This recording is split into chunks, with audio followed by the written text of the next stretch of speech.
हे hello everyone. अभिनव नाम है मेरा। स्वागत करता हूं आप सभी का एक बार फिर से आपके अपने YouTube channel SSC text book पर और all India live mock test 6 में। मैं आपसे यही एक्सपेक्ट कर रहा हूं कि आपने ये मॉक दिया है, और अगर नहीं भी दिया है तो मैं यही बोलूंगा कि हर वीक हमारा ये फ्री लाइव मॉक होता है, जिसमें ना आपको कुछ नहीं करना होता है, जाके फ्री में मॉक देना होता है। इवन हम लोग जो टॉपर्स हैं ना, उनको जो फ्री गिफ्ट्स देते हैं like Amazon voucher, free yearly pass pro max etcetera. तो जाओ और दो नेक्स्ट वीक के लिए रजिस्टर कर लो, डिस्क्रिप्शन में लिंक आपको मिल जाएगा। स्टार्ट करते हैं। एक डिनर सेट है, coated for ₹1500, a customer page ₹1173 for it. If the customer got a series of 2 discount and the rate of the first discount is 15%, तो पूछा सेकंड डिस्काउंट कितना होगा।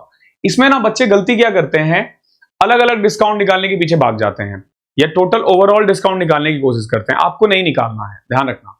1500 रुपए है, समझना। 1500 का सामान था, पहला डिस्काउंट था 15%, यानी 225 रुपए। तो जैसे ये घटाओगे ना, आप देखोगे 1275 रुपए का हो गया ये सामान। कितने का हो गया? 1275 का। लेकिन इसको बेचा कितने का जा रहा है?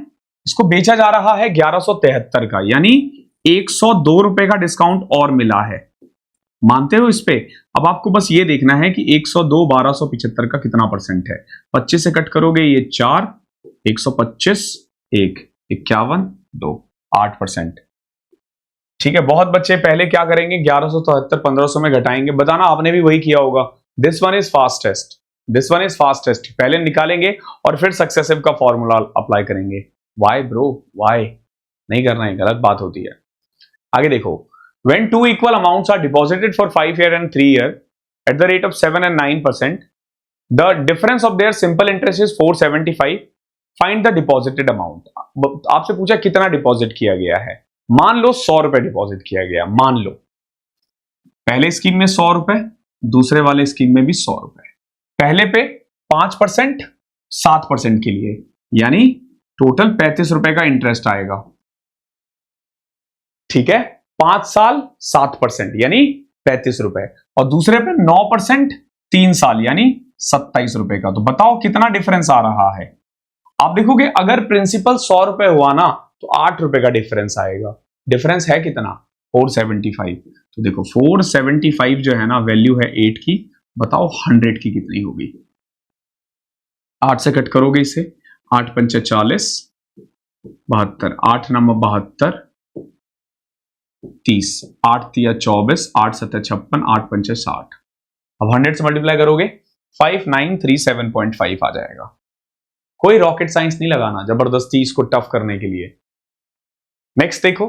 अ reduction of 20% in the price of rice enable a person to obtain 50 kg more for ₹450।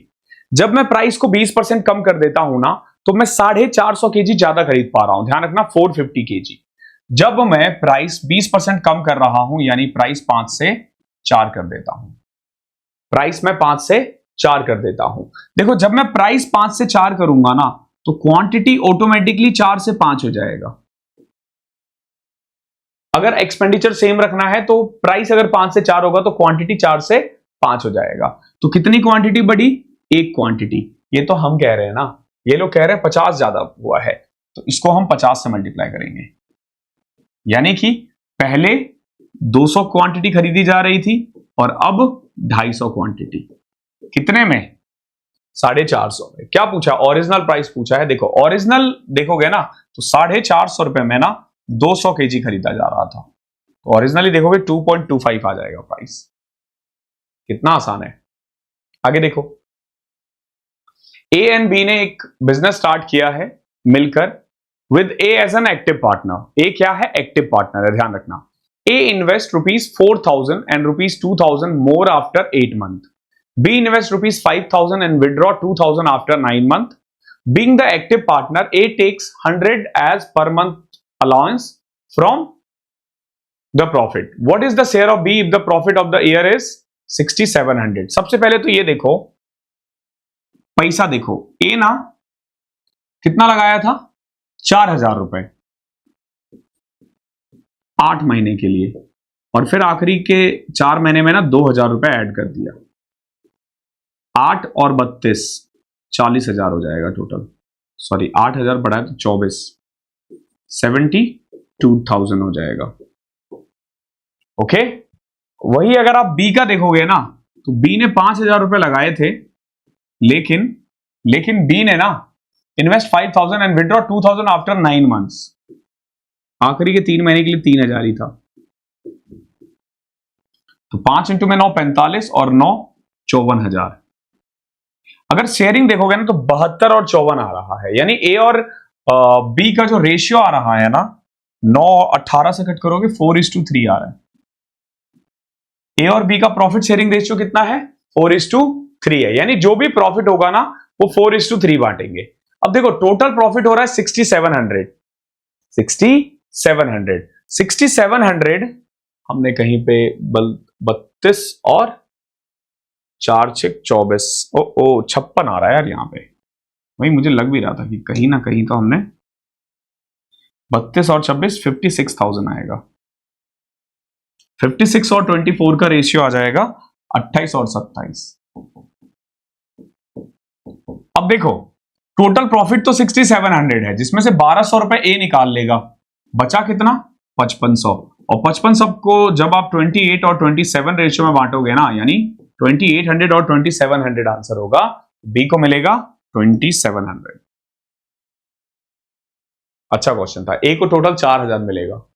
Which among the following is divisible by 33? देखो 33 का रूल होता है, एक तो वो 3 के टेबल में भी आना चाहिए और 11 के टेबल में भी आना चाहिए। तो पहले ना 3 का चेक करो, ठीक है। यहां देखो 3 6 9 5 14 8 22, 3 5 8 5 13 8 21 ये हो सकता है।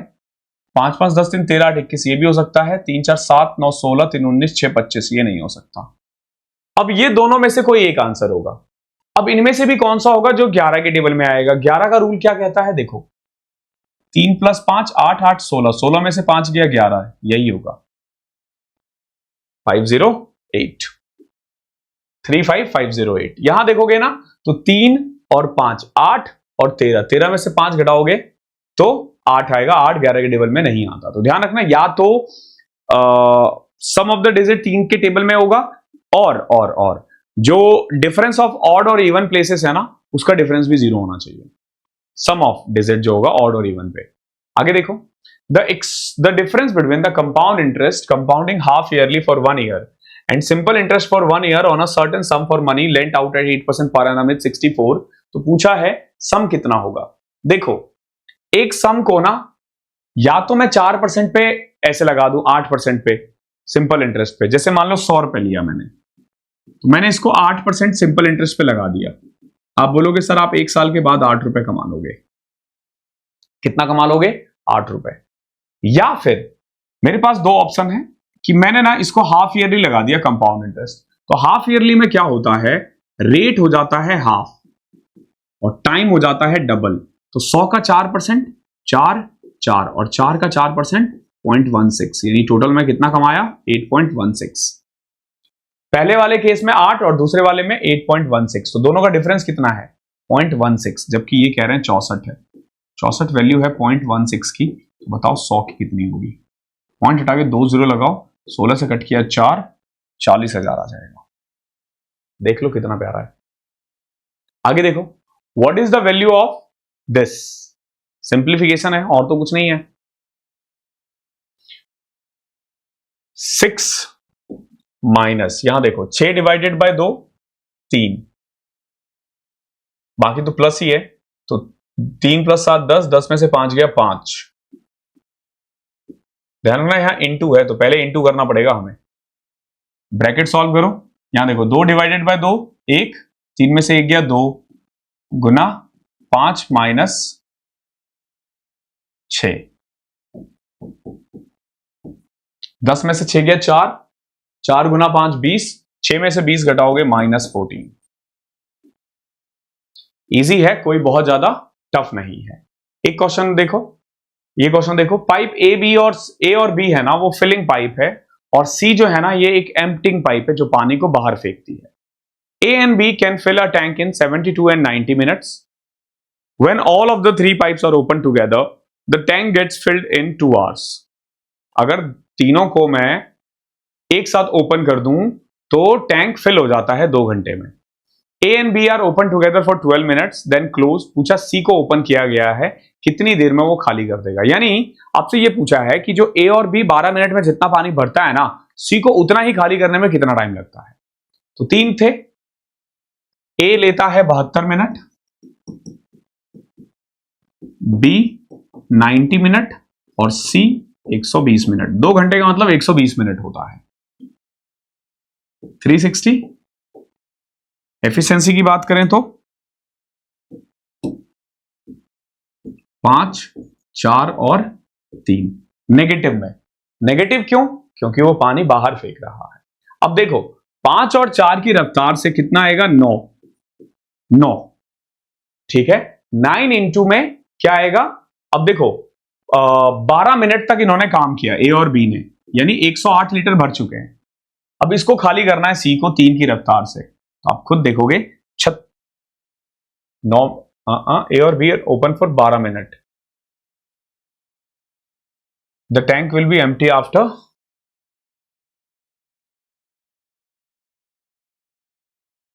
अच्छा नहीं, इसमें एक चीज है। Well all the 3 pipes are open together the tank gets filled in 2 hours. Okay sorry, ये A plus B plus C है। यहां पे एक्चुअली में A plus B plus C मिलकर 120 मिनट में भर सकते हैं 3। तो यहां से सी की एफिशिएंसी आएगी 9 में से 3 गया 6। ओके, थोड़ा सा पढ़ने में हमने गलती कर दी। 18 मिनट, 18 मिनट इसका आंसर हो जाएगा।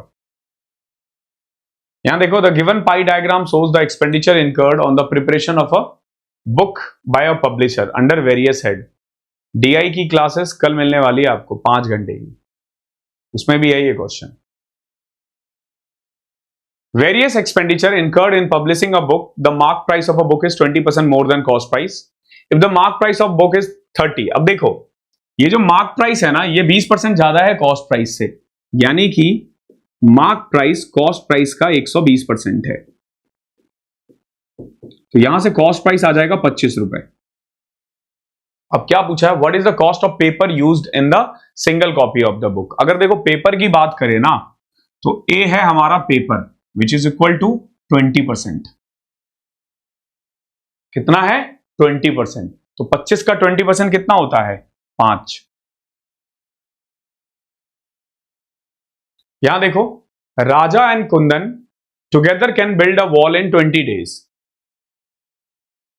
राजा और कुंदन मिलकर किसी वॉल को 20 दिन में बना सकते हैं। कुंदन और महेश मिलकर इसी वॉल को 30 दिन में बना सकते हैं। महेश और राजा इसी वॉल को 24 दिन में बना सकते हैं। आर के एम एम आर। ठीक है, how many days can all 3 work. तीनों मिलकर कितने में बनाएंगे? एलसीएम लोगे 20, 30 और 24, 120। 6, 4, 5। एफिशिएंसी आ गई।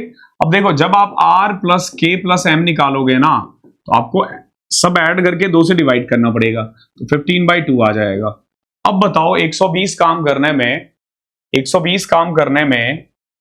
15/2 की रफ्तार से कितना टाइम लगेगा?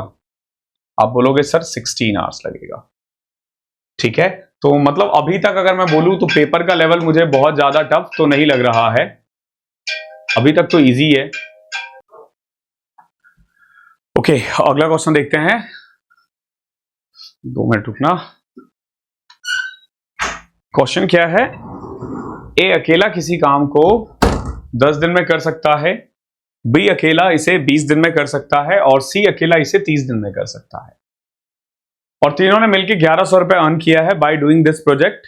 Bye how much do the total earning of A and C exceeds earning of B. आपसे पूछा ए और सी का जो पैसा जो मिलेगा ना, वो बी से कितना ज्यादा मिलेगा। देखो ए किसी काम को 10 दिन में कर रहा है, बी उसी काम को 20 दिन में कर रहा है और सी उसी काम को 30 दिन में कर रहा है।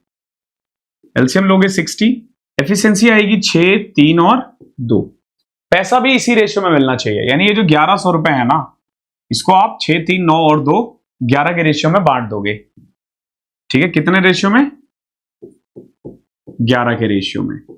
अब ए और सी को मिलाकर के देखोगे 6 और 2 8 रुपए मिलेगा और बी को 3 रुपए मिलेगा, तो कितना ज्यादा है 5। अगर 1111 की वैल्यू है तो 500 की होगी। आगे देखो, हमें मीन प्रोपोर्शनल ऑफ इन दोनों का निकालना है, तो बेसिकली हमें मल्टीप्लाई करके रूट निकालना होता है मीन प्रोपोर्शनल में। तो अब देखो, जब आप मल्टीप्लाई करोगे ना तो क्या आएगा, a प्लस बी की पावर 4 a माइनस बी की पावर 4, a प्लस बी का whole square a minus B का होल स्क्वायर, ये इसका आंसर। आगे देखो, 8x की क्यूब प्लस 27y की cube divided by 2x plus 3y is equal to this. पूछा है वैल्यू ऑफ दिस कितना होगा। देखो, ये जो फॉर्मूला है ना, ये जो आप देख रहे हो, ये 2x की पावर 3 प्लस में 3y की power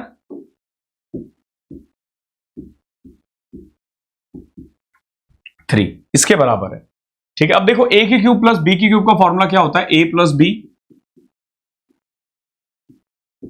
a square plus B square minus A B. जब आप इसको इससे कंपेयर करोगे तो यू विल फाइंड, और ध्यान रखना divided by 2x plus 3y भी है। देखो ये तो कट जाएगा 2x प्लस 3y, अब ये इसके इक्वल है, दैट मीन्स कि a की वैल्यू 4 है, b की वैल्यू 9 है, सॉरी b की वैल्यू 9 नहीं है, b की वैल्यू -6 है, और c की वैल्यू cy स्क्वायर 9 है। ठीक है, अब निकाल दो जो कह रहे हैं। क्या बोला है आपसे, 5a यानी 20 प्लस 4b यानी 24 प्लस 3c यानी 27, 23 आ जाएगा। कितना आसान है। अच्छा क्वेश्चन था, the distance between two town is cover in 7 hours at a speed of 50 kilometre per hour, by how much should the speed be increase so that 2 hours of travelling time be save. देखो अभी ना हमारे पास 7 घंटे हैं पहुंचने के लिए, हमें 2 घंटे बचाना है, यानी टाइम पहले हमारे पास 7 घंटे था और अब हमारे पास 5 घंटे है, तो स्पीड का रेशियो क्या हो जाएगा, उल्टा 5 और 7, यानी अगर पहले 5 था ना तो अब 7 होगा। 5 अगर 50 की वैल्यू है तो 7 की वैल्यू कितनी होगी, 70। बहुत इजी है ये क्वेश्चन। देखो अगला बड़ा प्यारा क्वेश्चन है, sec प्लस 10 दे रखा है p, अगर कभी भी sec प्लस 10 p दिखे तो sec माइनस 10 को आप 1 अपॉन में p लिख सकते हो। ठीक है, क्योंकि sec square theta minus 10 square theta 1 होता है। अब यहां देखो, अगर मैं यहां से p कॉमन ले लूं तो p माइनस 1 अपॉन में p, और यहां से अगर p कॉमन ले लूं p प्लस 1 अपॉन में p, सॉल्व कर दो आ जाएगा आंसर। अब देखो p माइनस 1 अपॉन में p यानी इसमें से ये घटाना है, तो जब आप इसमें से ये घटाओगे ना तो 2 tan थीटा आएगा ऊपर, और जब p प्लस 1 अपॉन में p करोगे ना तो 2 sec थीटा आएगा, तो 2 से 2 कैंसिल, 10 का फॉर्मूला होता है साइन बाय कॉस और sec का 1 अपॉन में कॉस, कॉस से cos cancel, sine is equal to this. अगर वैल्यू पुट करने की कोशिश करोगे, एक बार करके देख लेना, बहुत लेंदी जाएगा, बहुत लेंदी जाएगा। एक ट्रेन है 900 metre long, 108 kilometre per hour की स्पीड से ट्रेवल कर रहा है, पूछ रहा है 900 मीटर प्लेटफॉर्म को क्रॉस करने में कितना टाइम लगेगा। देखो 900 मीटर उसकी खुद की लेंथ है और 900 मीटर प्लेटफॉर्म है, यानी 1800 मीटर जाना है उसे 108 की स्पीड से। 5/18 करना ना भूले, 18 से कट करोगे 6, 30 0 6, 30 से कट करोगे 60 सेकंड लग जाएगा। ठीक है, यहां देखो, अगर एक बोट अपस्ट्रीम जाता है 18 की स्पीड से और come back at the same distance at 30 kilometre per hour, तो पूछा एवरेज स्पीड कितना हो रहा है। देखो गया है 18 की स्पीड से, आया है 30 की स्पीड से, एवरेज स्पीड का फॉर्मूला होता है 2ab अपॉन में a प्लस b। ठीक है, 18 प्लस 30 48। ठीक है, 48। अब देखो 6 से कट करोगे 3 8, 2 से कट किया 4 15 2, 45/2 22.5, ये इसका आंसर है। आगे देखो, एक स्फेरिकल बलून है, is inflated from 7 to 10.5 centimetre, surface area कितना बढ़ेगा। देखो सरफेस एरिया कितना बढ़ेगा, मेनली अगर आप देखोगे ना तो रेशियो से हो जाता है ये क्वेश्चन। 7 से 10.5 होने का मतलब है 2 से 3 होना, यानी रेडियस अगर 2 है तो 3 हो गया है। पहले जो स्फेयर का सरफेस एरिया था वो था 4 पाई आर स्क्वायर। 4 पाई का कोई रोल नहीं होता है, यानी पहले अगर 4 था ना तो अब 9 हो जाएगा। तो कितना बढ़ा? 5 4 से 125%। अगला देखो, जो एवरेज मार्क्स है ना out of 100 of a boys and girls in an examination are 75 and 80।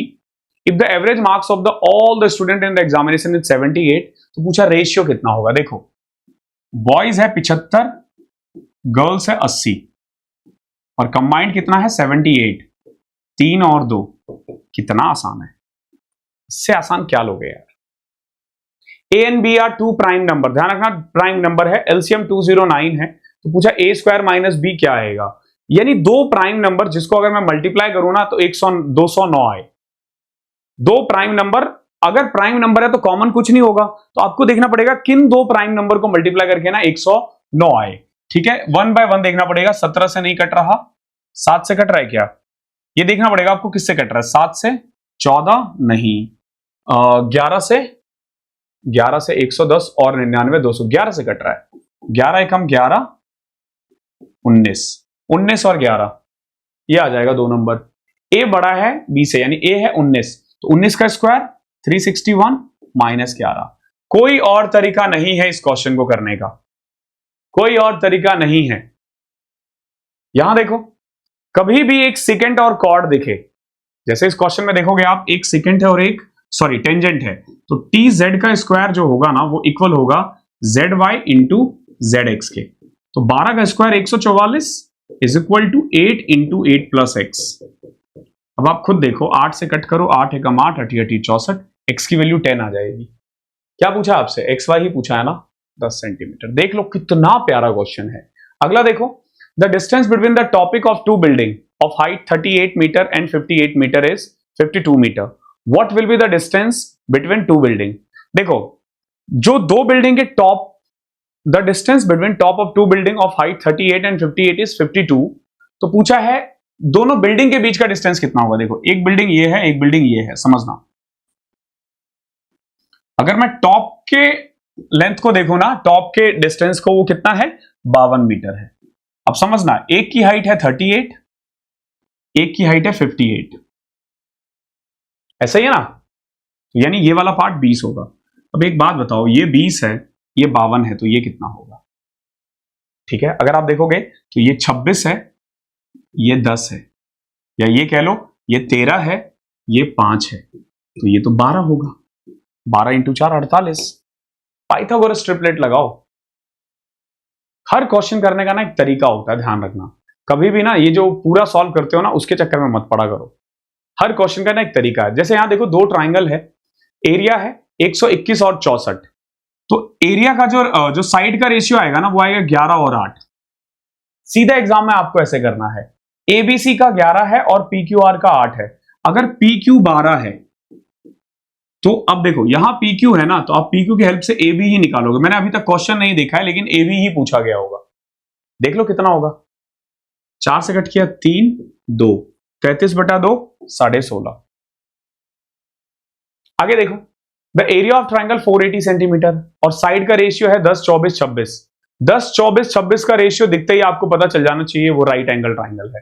पूछा पेरीमीटर कितना होगा। देखो, 10p इंटू 24p का हाफ, यानी बेस इंटू हाइट का हाफ दे रखा है 480। तो 0 से 0, 2 से कटा 12, पी स्क्वायर आ गया 4, पी की वैल्यू 2, ये पी की वैल्यू आ गया है 2, तो यानी 10 दूनी 20, 24 दूनी 48 और 26 दूनी 52, 120 आ जाएगा इसका perimeter, sum of all sides. कितना आसान है। यहां देखो, the following table shows the classification of 100 students based on the marks obtained by them in the maths and science in the examination। ये दे रखा है, आपसे पूछा है find the number of students scoring less than 40% marks in aggregates। less than 40% किसके आए हैं, less than 40% किसके आए हैं। देखो, find the number of students scoring less than 40% marks। देखो 80 मार्क्स का पेपर हुआ है ना, नहीं 100 का, तो 40 एंड अबव कितना आया है। ये देखो The following table shows classification of 100 student 80, 76 और 24 less than 40% marks in aggregate.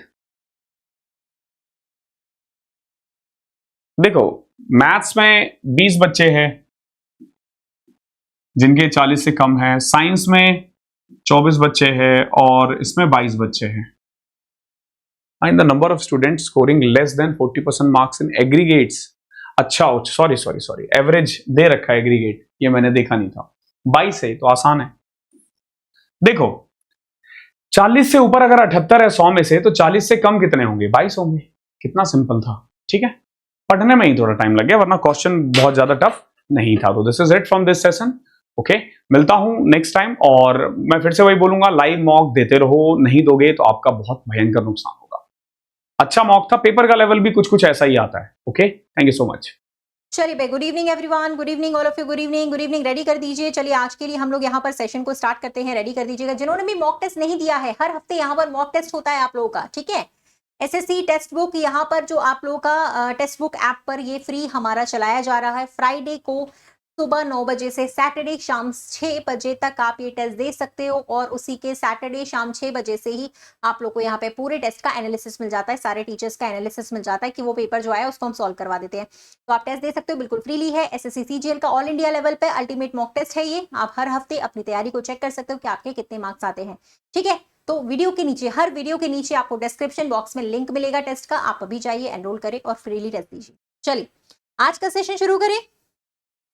Good evening, very very good evening all of you, good evening guys, good evening. चलो तो शुरू करते हैं भाई। पहला सवाल आपके स्क्रीन पर लग चुका है पहला सवाल, ठीक है।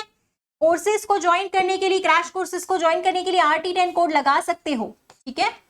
और टेलीग्राम के लिए मैं आप लोगों को लिंक पेस्ट कर रही हूँ, वो आप लोगों का टेलीग्राम चैनल है, वहां पे ज्वाइन कर लोगे। पीडीएफ भी मैं शेयर कर रही हूँ, सारे अपने टेलीग्राम चैनल्स पे पीडीएफ भी हमारे शेयर हो जाते हैं, ठीक है। चलो चलो चलो फटाफट। जी हाँ, आज के सवाल का पहला ही सवाल है। बढ़िया बढ़िया, आज का सेशन अगर आप करोगे ना बहुत मजा आएगा, एंड तक बस जुड़े रहना, ठीक है। चलिए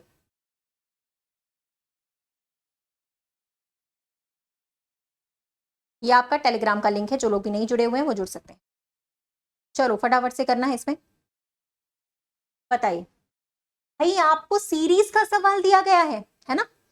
सीरीज का सवाल यहाँ पर आप लोगों को दिया गया है। अब सीरीज के सवाल में आपको पता रहता है कि आपको स्टार्टिंग किस तरीके से करनी पड़ती है। बताइए भाई, सीरीज के सवाल की शुरुआत किस तरीके से करनी है, ये मैंने आप लोगों को हमेशा सिखाया हुआ है, ठीक है। कि सीरीज के सवाल में आप लोग जो स्टार्टिंग करोगे वो कहाँ से करोगे, किस तरीके से करोगे, है ना। तो भाई बताइए यहाँ पे क्या है। पहले में तो वन का गैप आ रहा है ना, यहाँ पे आप लोग का 1 का गैप आ रहा है ना, और यहाँ पे आपका 4 का गैप आ रहा है। फिर उसके बाद आप गैपिंग देख रहे हो, तो यहाँ पे आ रहा है आप लोग का सीधे 27 का, ठीक है। फिर यहाँ पे आपका 16 का गैप आ रहा है, और फिर आ रहा है सीधे सीधे कितने का, 125 का, ठीक है। इसका मतलब सीरीज अब समझ में आ गई होगी आपको। स्क्वायर्स और क्यूब्स जुड़ रहे हैं, जी हाँ बिल्कुल, स्क्वायर्स और क्यूब्स ही जुड़ रहे हैं, स्क्वायर्स एंड क्यूब्स जुड़ रहे हैं। ये 2 का स्क्वायर है, यहाँ पे 3 का क्यूब है, ये 4 का स्क्वायर है, ये 5 का क्यूब है। एक बार स्क्वायर जुड़ता है, एक बार क्यूब जुड़ता है, तो अगली बार क्या जुड़ेगा, स्क्वायर। कितने का, 6 का स्क्वायर जोड़ दीजिए। 195 में अगर हम 6 का स्क्वायर यानी कि 36 ऐड कर देते हैं तो हमारे पास आ जाएगा 231। समझ में आया। तो सीरीज के क्वेश्चन तो आपसे बन जाएंगे फटाफट। कैसे, डिफरेंस लेने पे। सबसे पहले डिफरेंस लो, नॉर्मल डिफरेंस से समझ में आ जाएगा, नहीं आएगा समझ में तो डबल डिफरेंस ले लेंगे, कोई टेंशन नहीं है, ठीक है। नॉर्मल से समझ में आ जाता है, नहीं भी आता है तो डबल डिफरेंस हम ले सकते हैं, ठीक है। चलो अगला सवाल करते हैं फटाफट।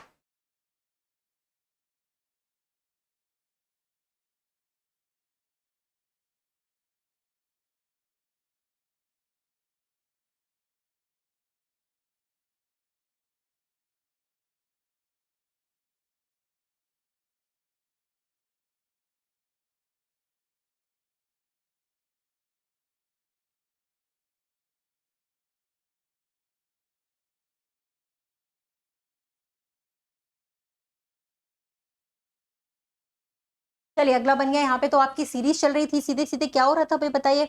यहाँ पे आप लोग का बिल्कुल है +3 हो रहा है, तो आप लोग का t आ जाएगा +3 करने पर, ये वाला ऑप्शन कैंसिल, ये भी ऑप्शन कैंसिल।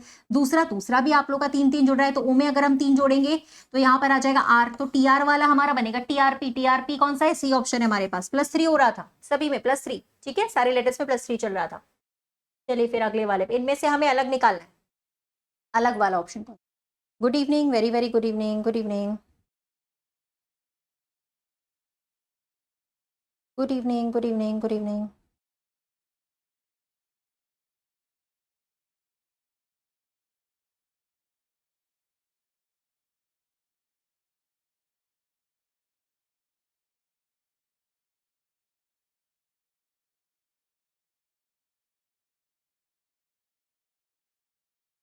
और लास्ट तक रुकना, आज लास्ट में आप लोगों के लिए एक अनाउंसमेंट है, तुम लोगों ने बोला और पूरा हुआ, लास्ट तक रुकना, आज लास्ट में एक अनाउंसमेंट करने वाली हूँ जो आप लोग के लिए बहुत काम आने वाली है, ठीक है, तो एंड तक में क्लास को देखना है, ठीक है।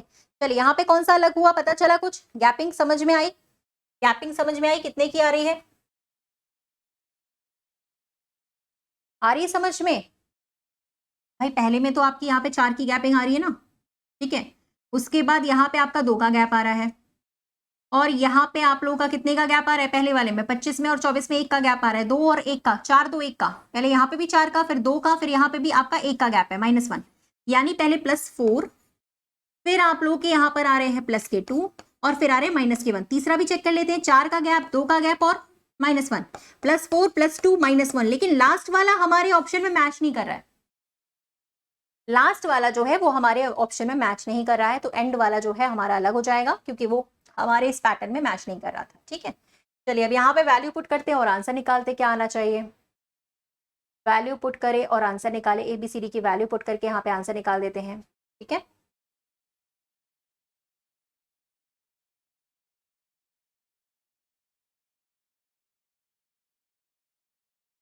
चलिए सॉल्व करें, 34 लिखा हुआ था, मैं डायरेक्टली पुट कर रही हूँ, आप लोग भी सॉल्व कर लीजिए अपने से और आंसर करिए जरा। डी का अर्थ माइनस दिया गया है यहाँ पे 54, सी का अर्थ यहाँ पे दिया गया है प्लस का सिंबल 18, ठीक है, और ए का मतलब डिवाइड बाई दिया गया है और बी का मतलब दिया है मल्टीप्लिकेशन, ठीक है, 324 यहाँ पे आ रहे हैं, तो 34 हो गया, यहाँ पे माइनस के 54 हो गया, यहाँ पे प्लस का 1 आ जाएगा यहाँ पे, तो इंटू 324 ही हो गया सीधा सीधा, यहाँ पे माइनस के 20 बचेंगे और प्लस के 324 बचेंगे, ठीक है, तो ये हमारे पास 304 आ जाना चाहिए लास्ट वाला ऑप्शन प्लस का, बिल्कुल। आप लोग का क्या आ रहा था, जी हाँ लास्ट वाला ऑप्शन, ठीक है। पहले हम डिवाइड सॉल्व करते हैं, फिर मल्टीप्लिकेशन, ठीक है, हाँ। चलो अगला करना, यहाँ पे एक सेट वाला सवाल दिया हुआ है, ठीक, और इस सेट में जो हमारा एक पैटर्न लग रहा है, ऑप्शन भी आपका उसी सेट का है, उसी पैटर्न का है, चेक कर लेते हैं।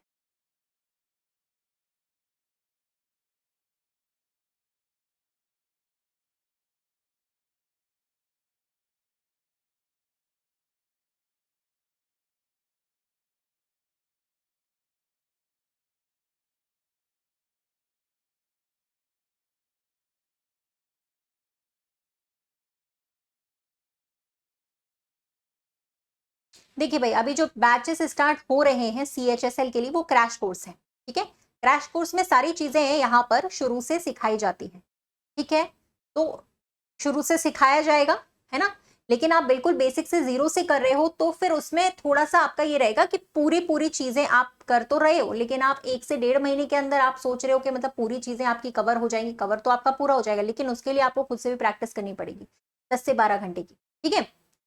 जबकि गारंटीड सिलेक्शन प्रोग्राम जो होता है GSP बैच वो अलग से होता है, वो हम लोग 3-4 महीने पहले से शुरू कर देते हैं, तो लास्ट के 1 महीने में आपका क्रैश कोर्स है, उसमें सारी चीजें पढ़ाई जाएंगी, बेसिक से ही शुरुआत से एंड तक पढ़ाया जाता है, प्रैक्टिस भी साथ में कराई जाती है, ठीक है, लेकिन आपको थोड़ी सी उसमें डबल ट्रिपल मेहनत करनी पड़ती है, वो आपके ऊपर होता है, ठीक है। Crash course is just for revision, कि आपने पहले से पढ़ रखा है, थोड़ा सा भी अगर आपको आइडिया है तो आप क्रैश कोर्स ज्वाइन करोगे, ठीक है। गारंटी नहीं होती है उसमें सिलेक्शन की, हमारे GSP गारंटी सिलेक्शन प्रोग्राम जो अलग चलते हैं, ठीक है ना। चलो इसको नहीं बन रहा है, अरे यार ये सेट वाले बनाओ भैया, ये हर पेपर में आ रहे हैं, 2-2 क्वेश्चन मॉक टेस्ट में भी आ रहे हैं, एक्सपेक्टेड पेपर्स में भी आ रहे हैं, अरे ये तो डिवाइड हो रहा है ना, तो डिवाइड करके देखो ने, अरे 192 12 से डिवाइड हो जाता है ना भैया, 192 तो आपका 12 से डिवाइड हो रहा है कि नहीं, डिवाइड करके तो एक बार देख लेते, ठीक है, तो ये आपका आ गया 16 बार, और 10 कब आएगा जब 6 घटा देंगे, ये भी डिवाइड हो रहा है 15 से 195 13 बार, 13 में से भी 6 घटाया तो हमने 7 आया, यानी कि जो भी वैल्यू है उसको पहले डिवाइड करो, उसमें से 6 घटाना है। कौन सा वैल्यू आएगा? पहला वाला ही। 208 भी 13 से विभाजित हो रहा था, ठीक है। और यहां पर डिवाइड करने के बाद आप लोग को यहां पर, ठीक, एक मिनट, ऑप्शन से नॉट रिलेटेड इन द, अच्छा पहले वाला नॉट रिलेटेड है, पहले वाला नॉट रिलेटेड, बाकी सारे रिलेटेड है, पहले वाला नॉट रिलेटेड है, ये वाला आ नहीं रहा है, तो पहला वाला बनेगा फर्स्ट वाला। बी भी होगा, सी भी होगा, चौथा भी होगा, सारे यहाँ पे हो रहे हैं, पहला वाला नहीं बन रहा है,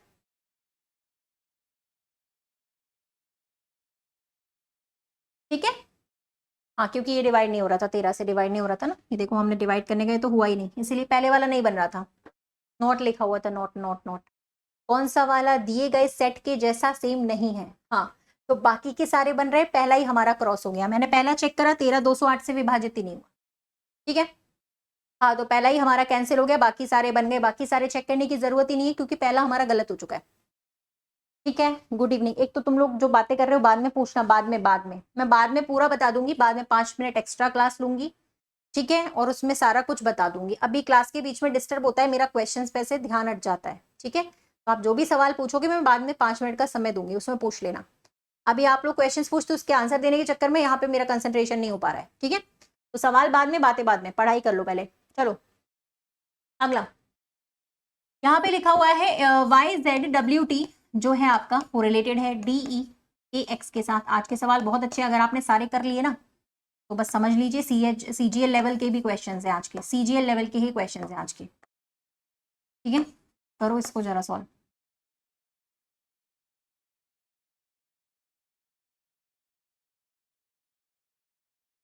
और हमें RSPM का निकालना है, RSPM का निकालना है। ये तो इजी है, बना लो सारे लोग, ये तो इजी वाला ही है भैया।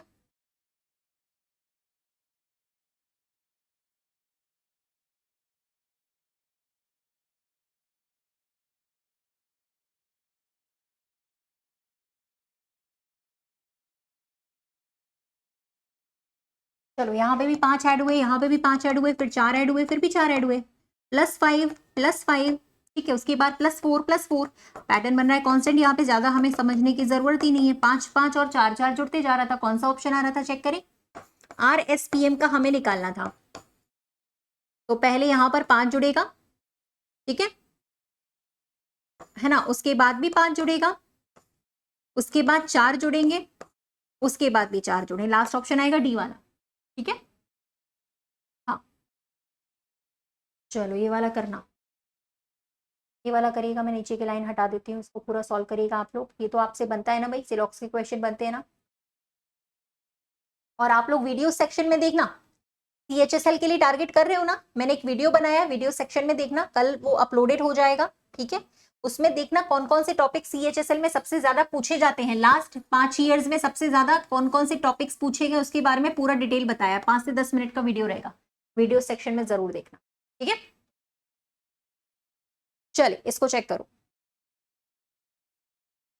यहाँ पे लिखा है कुछ ड्राइंग्स आपकी पेंटिंग्स हैं,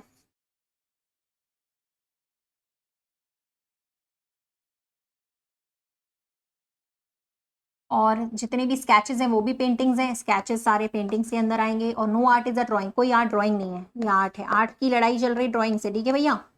ये है डायग्राम, ऐसा बनेगा। पहले पे लिखा है no sketch is a drawing, sketch का ड्राइंग से हमें पता नहीं है रिलेशन। दूसरे पे लिखा है no painting is an art, painting का भी आर्ट से हमें पता नहीं है, दोनों ही गलत होंगे। आपका आंसर लास्ट वाला बनेगा इसमें, डी वाला, डी फॉर डंडनानन, वेरी गुड। चलिए अगला, यहाँ पर हमें बताना है हमारे पास नेक्स्ट फिगर जो आना चाहिए वो कौन सा आना चाहिए। लाइक नहीं करा भैया, सब लोग लाइक कर दो सेशन को जल्दी से।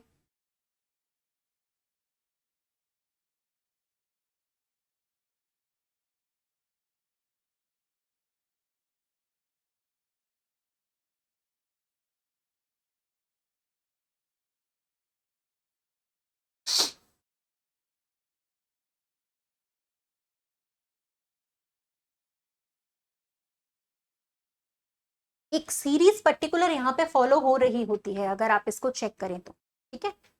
देखिए यहाँ ये W यहाँ पे गया, P कहाँ आया, इधर आ गया P। अगले वाले फिगर की बात करें, ये 0 कहाँ आया, बीच में आया, 1 कहाँ गया, नीचे। और ये x इधर आ गया, यानी सारे के सारे घड़ी की दिशा में घूम रहे हैं, बात खत्म। तो भाई बता दीजिए घड़ी की दिशा में अगर 1 यहाँ पे आ जाएगा, इधर ये वाला ऊपर आएगा, 0 यहाँ पे आ जाएगा, 1 यहाँ पे आ जाना चाहिए, यानी 1 यहाँ दिखेगा, x आएगा बीच में तो x यहाँ आ जाएगा, w आ जाएगा नीचे यहाँ पे, और ये p आ जाएगा इस जगह पे, यानी कि यहाँ पे ऐसा वाला ढूंढ लो कहाँ पे बना हुआ है। ऐसा वाला बना है सिर्फ एक ही ऑप्शन में, दैट इज ओनली नंबर 1, पहले वाले पे। क्लियर है? बताइए सभी को क्लियर है? लाइक कर देना जल्दी से जिन्होंने अभी तक नहीं करा है।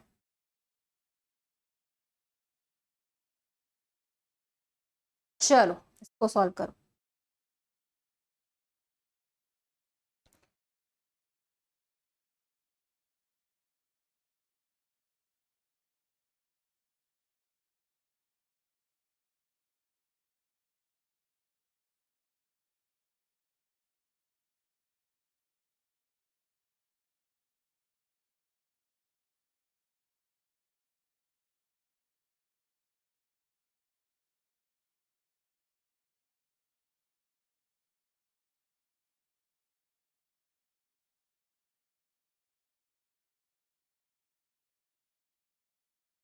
चलिए हो गया क्या?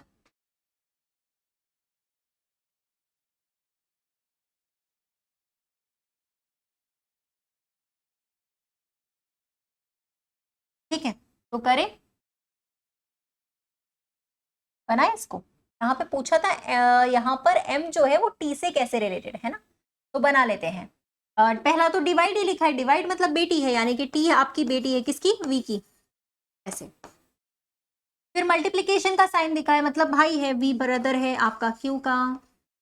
ये क्वेश्चन कंफर्म है आपका CGL में भी CHSL में भी, कौन से टॉपिक से क्या क्या चीजें बन रही हैं वो भी आपको बता रही हूं मैं, ठीक है, हर क्लास में, है ना। फिर यहाँ पर लिखा हुआ है आपका डिवाइड बाय, फिर से डिवाइड बाय, डिवाइड बाय का मतलब दिया था बेटी, यानी क्यों बेटी है एस की बेटी है, ये सिंगल लाइन भाई बहन को रिप्रेजेंट करता है, ठीक है। और फिर प्लस का साइन लिखा है जिसका मतलब है वाइफ, यानी एस वाइफ है किसकी? एम की, तो एम हो जाएगा उसका पति। ऐसा बनेगा, आप लोगों ने ऐसा बनाया था क्या? चेक कर लो एक बार। अब पूछ रहा है एम टी से कैसे रिलेटेड है, ठीक है। टी के जो फादर हैं उनके भी फादर है एम, तो ये आ जाएगा पहला ही option, fathers father, sorry fathers father, last वाला ऑप्शन डी वाला, पहले पे फादर्स ब्रदर लिखा हुआ है, ठीक है। डी वाला ऑप्शन आ जाएगा, डी वाला लास्ट वाला, पिता के पिता आ जाएगा, पिता के पिता, ठीक है। क्लियर है? बन जाएगा। एफ को बनाने की जरूरत नहीं थी, मैंने एफ को बनाया नहीं क्योंकि एफ से हमें कोई लेना देना नहीं। एम और टी का पूछ रहा था, किसका पूछ रहा था? एम का। हमेशा पहले वाले व्यक्ति का पूछा जाता है, पहले वाला मतलब जो क्वेश्चन में लिखा है नंबर 1 पे, उस एम के बारे में पूछ रहा था, तो मैंने यहाँ पे एम बना दिया, ठीक है। चलिए कोडिंग डिकोडिंग के 1 से 2 सवाल आएंगे आपके CHSL में भी CGL में भी, ठीक है। इसकी बढ़िया से प्रिपरेशन कर लीजिएगा।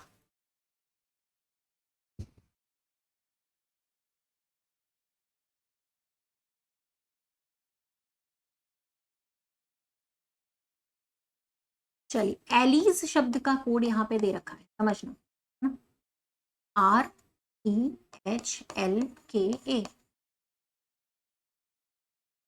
ठीक है। अच्छा क्वेश्चन है, सॉल्व करिए सभी लोग। और आज भी तुम लोगों ने लाइक नहीं करा सेशन को, फटाफट से लाइक कर दो भाई, जितने भी लोग देख रहे हैं।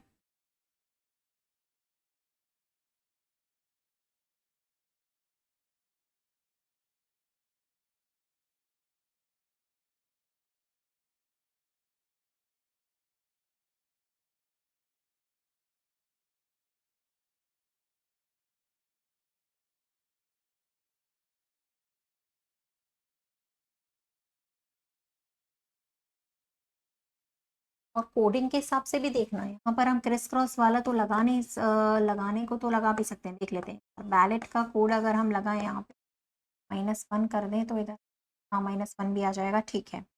और बीच के हमें थोड़े से देखने पड़ेंगे, +1 प्लस, ठीक है। चलिए देखते हैं, सुनो। एक तो ऐसा लग रहा है कि यहाँ पे देखो, सीधा सीधा भी लगा सकते हो, वैसे इसमें रिवर्स भी कर सकते हो, ठीक है। कैसे? यहाँ पर देखो आप -1 हो रहा है, यहाँ पे सेम, यहाँ पे -1 हो रहा है, यहाँ पे सेम, यहाँ -1 हो रहा है, यहाँ पे सेम, ऐसा कर सकते हो। ये पैटर्न लग रहा है, सीधा सीधा यहाँ पे पैटर्न बन नहीं रहा था, ठीक है। रिवर्स में जा रहा है ये पैटर्न, क्योंकि सीधे सीधे में डायरेक्टली प्लेस वैल्यू में कोई रिलेशन बन नहीं रहा है ना। यहाँ पे भी -1 करोगे, पहले तो सेम, यहाँ पे आपका -1 होगा, ठीक है, फिर आपका यहाँ पे सेम रहेगा, फिर आपका यहाँ पे -1 रहेगा, फिर एक लेटर सेम, फिर एक लेटर -1, फिर लास्ट वाला सेम रहना चाहिए, तो यहाँ पे आ जाएगा बी। तो ये बन रहा है आपका कौन सा ऑप्शन, अब मैच कर लो, मैच करो कौन सा बन रहा है, SEKLZB, ये बन रहा था दूसरे नंबर का, ठीक है। आज के ये सारे सवाल बिल्कुल आपके मेंस लेवल के क्वेश्चंस हैं। अगर आप 25 में से मान लो कि 23, 24 भी कर रहे हो तो बहुत सही, ठीक। चलिए बढ़िया, अगला करते हैं, नेक्स्ट वन। सीरीज में तो हमें पता है कैसे करना है, जल्दी जल्दी उड़ा दो ये वाली सीरीज फटाफट से।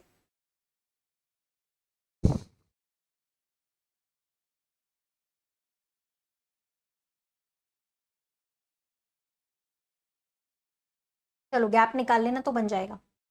यहाँ पे आपका 8 का गैप आ रहा था, यहाँ पे 16 का, ठीक है, यहाँ पे 2, 3, 32 का, और यहाँ पे 4, 6, 64 का। हमेशा डबल होते जा रहा है, डबल हमेशा डबल होते जा रहा है, हमेशा गैपिंग डबल आती जा रही है। तो आपको क्या करना है, 153 में आपकी बार 64 का डबल यानी कि 128 जोड़ देना है, 281 आ जाएगा। ये तो सिंपल था, ठीक है। फोर्थ वन, इसमें समझाने की जरूरत तो नहीं है, जहां पे डाउट होगा पूछ लीजिएगा। इनमें से हमें डिफरेंट वाला, ये पेयर्स जो डिफरेंट ऑड वन आउट वाले आते हैं ना, ये सीजीएल में जरूर आते हैं क्वेश्चंस 1 से 2, और सीएचएसएल में 3-3 सवाल भी आते हैं, ठीक है। एनालॉगी एंड क्लासिफिकेशन सीएचएसएल में 5 से 6 सवाल आते हैं दोनों के मिला के, ठीक है।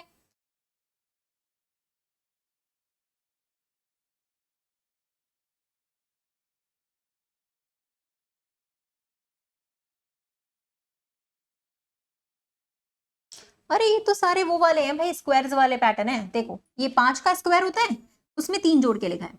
ये 13 का स्क्वायर होता है, 3 जोड़ के लिखा है, ठीक है। ये 8 का स्क्वायर होता है, 3 जोड़ के लिखा है। तीसरे वाले में घटा के लिखा है 3, यानी सभी में स्क्वायर्स +3 लिखा था, तीसरे वाले में स्क्वायर्स -3 लिखा हुआ था, क्योंकि 15 का स्क्वायर यहाँ पे -3 किया गया, बाकी सभी में +3 किया गया था, ठीक। चल अगला करो भाई। Good evening, good evening, very very good evening.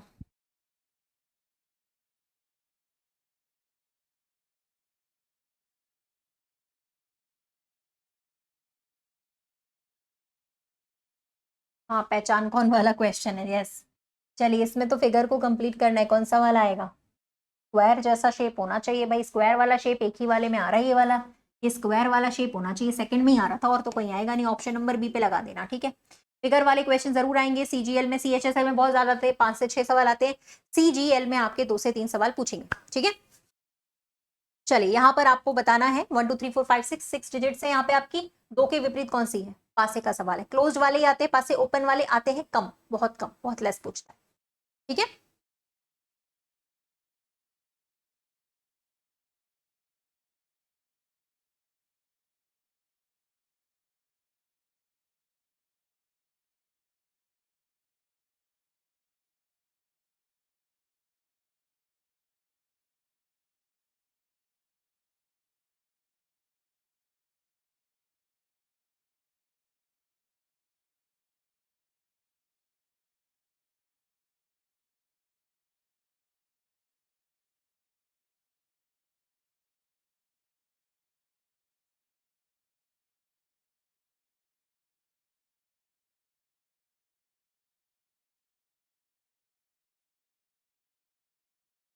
चलिए पूछ किसका रहा था, 2 का ही तो पूछ रहा था। तो भाई 2 का आप यहाँ से निकाल लो ना, आप किसी में से भी निकालोगे, जैसे मान लो इन दोनों में से निकाल लो 2 का, इन दोनों में से, तो भी आ जाएगा 4 आएगा, क्योंकि यहाँ पे 5 कॉमन है। क्लॉकवाइज डायरेक्शन में जाएंगे तो 5 के बाद 1 आएगा, उसके बाद 2, यहाँ पे भी 5 के बाद 6 आ रहा है, उसके बाद 4, यानी 2 का विपरीत 4 हो जाएगा, ठीक है। 2 का विपरीत 4, ठीक है। चलिए तो 4 मतलब ऑप्शन नंबर 4 भी है और आंसर भी 4 है। चलिए इसमें पूछ रही है मिरर इमेज कौन सी वाली है, निकालिएगा। यहाँ पे जो मिरर इमेज पूछ रहा है कौन सा है, एक बार देख लीजिए।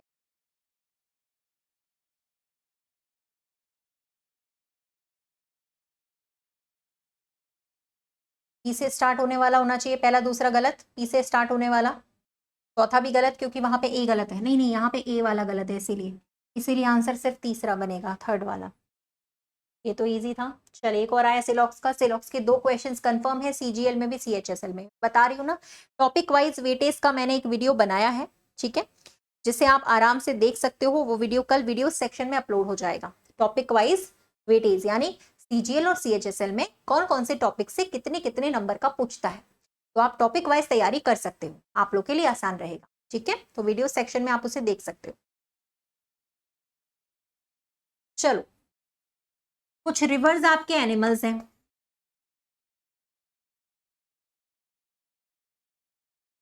और कुछ बर्ड्स आपके माउंटेन्स हैं। No river is a mountain. कुछ रिवर नो, कुछ बर्ड्स आपके माउंटेन्स भी हैं। No river is a mountain, ठीक है। ये माउंटेन है, ये बर्ड्स हैं, ठीक है, ऐसे बनेगा। रिवर एनिमल है और कोई भी रिवर माउंटेन नहीं है, ये दोनों की लड़ाई चल रही है, समझे, ऐसा बनेगा, ठीक है। ये दोनों दोस्त हैं, ये वाले दोनों भी दोस्त हैं, लेकिन इन दोनों की लड़ाई चल रही है, इन दोनों की, रिवर की और माउंटेन की। आप कंक्लूजन पढ़ लो। पहले पहले का no animals is a mountain, animal और माउंटेन का कुछ नहीं बता सकते, रिवर का और बर्ड का भी कुछ नहीं बता सकते, दोनों गलत। फिर से सेकंड आंसर होगा। आज के सिलॉक्स के क्वेश्चंस का आंसर जो आ रहा है वो गलत ही हो रहे हैं, कट्टी बट्टी है तो भी गलत होगा, पता नहीं है हमें, ठीक है। चलिए, लाइक नहीं करा है अभी सभी लोगों ने, बहुत गलत बात, बहुत गलत, बहुत गलत, बहुत गलत। हाँ, लड़ाई चल रही है, पता नहीं है, तो हमें गलती करना होता है, सही नहीं कर सकते। नहीं समझे, मतलब इन दोनों के बारे में तो यहाँ पे लड़ाई चली, बट इसका और इसका कुछ कह नहीं सकते, कैन नॉट से कंडीशन है, तो गलती करना है इसका, ठीक है। इन दोनों के बारे में भी कुछ नहीं बोल सकते, इसके और इसके बारे में भी कुछ नहीं बोल सकते, इसके और, मतलब जिनके बारे में डायरेक्टली कथन में और स्टेटमेंट में नहीं कहा गया उसके बारे में हम कुछ भी नहीं बता सकते, ठीक है। अगला,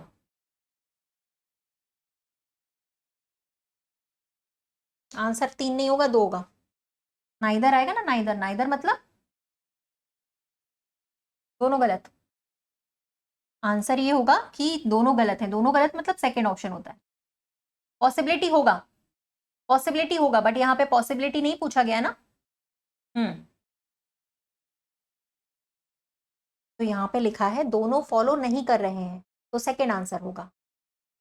दोनों फॉलो नहीं कर रहे हैं तो सेकंड आंसर। दोनों कंक्लूजन गलत है, सही नहीं है, गलत दिए गए हैं, ठीक है। ये दोनों कंक्लूजन गलत दिए गए हैं, सही नहीं दिए गए हैं, तो गलत दिए गए इसीलिए ये वाला। सही दिए गए होते तो तीसरा होता, बोथ वाला होता, ठीक है।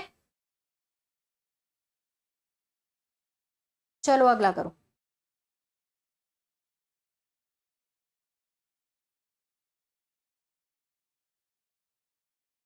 हाँ, जिसके बारे में दिया नहीं गया है कथन में, उनके बारे में पॉसिबिलिटी दी जाएगी तो सही होगा। सारी नहीं, कुछ पॉसिबिलिटीज बनेंगी, according to the question depend करेगा, सवाल में जो पूछा गया है, सवाल के हिसाब से, ठीक है। हाँ,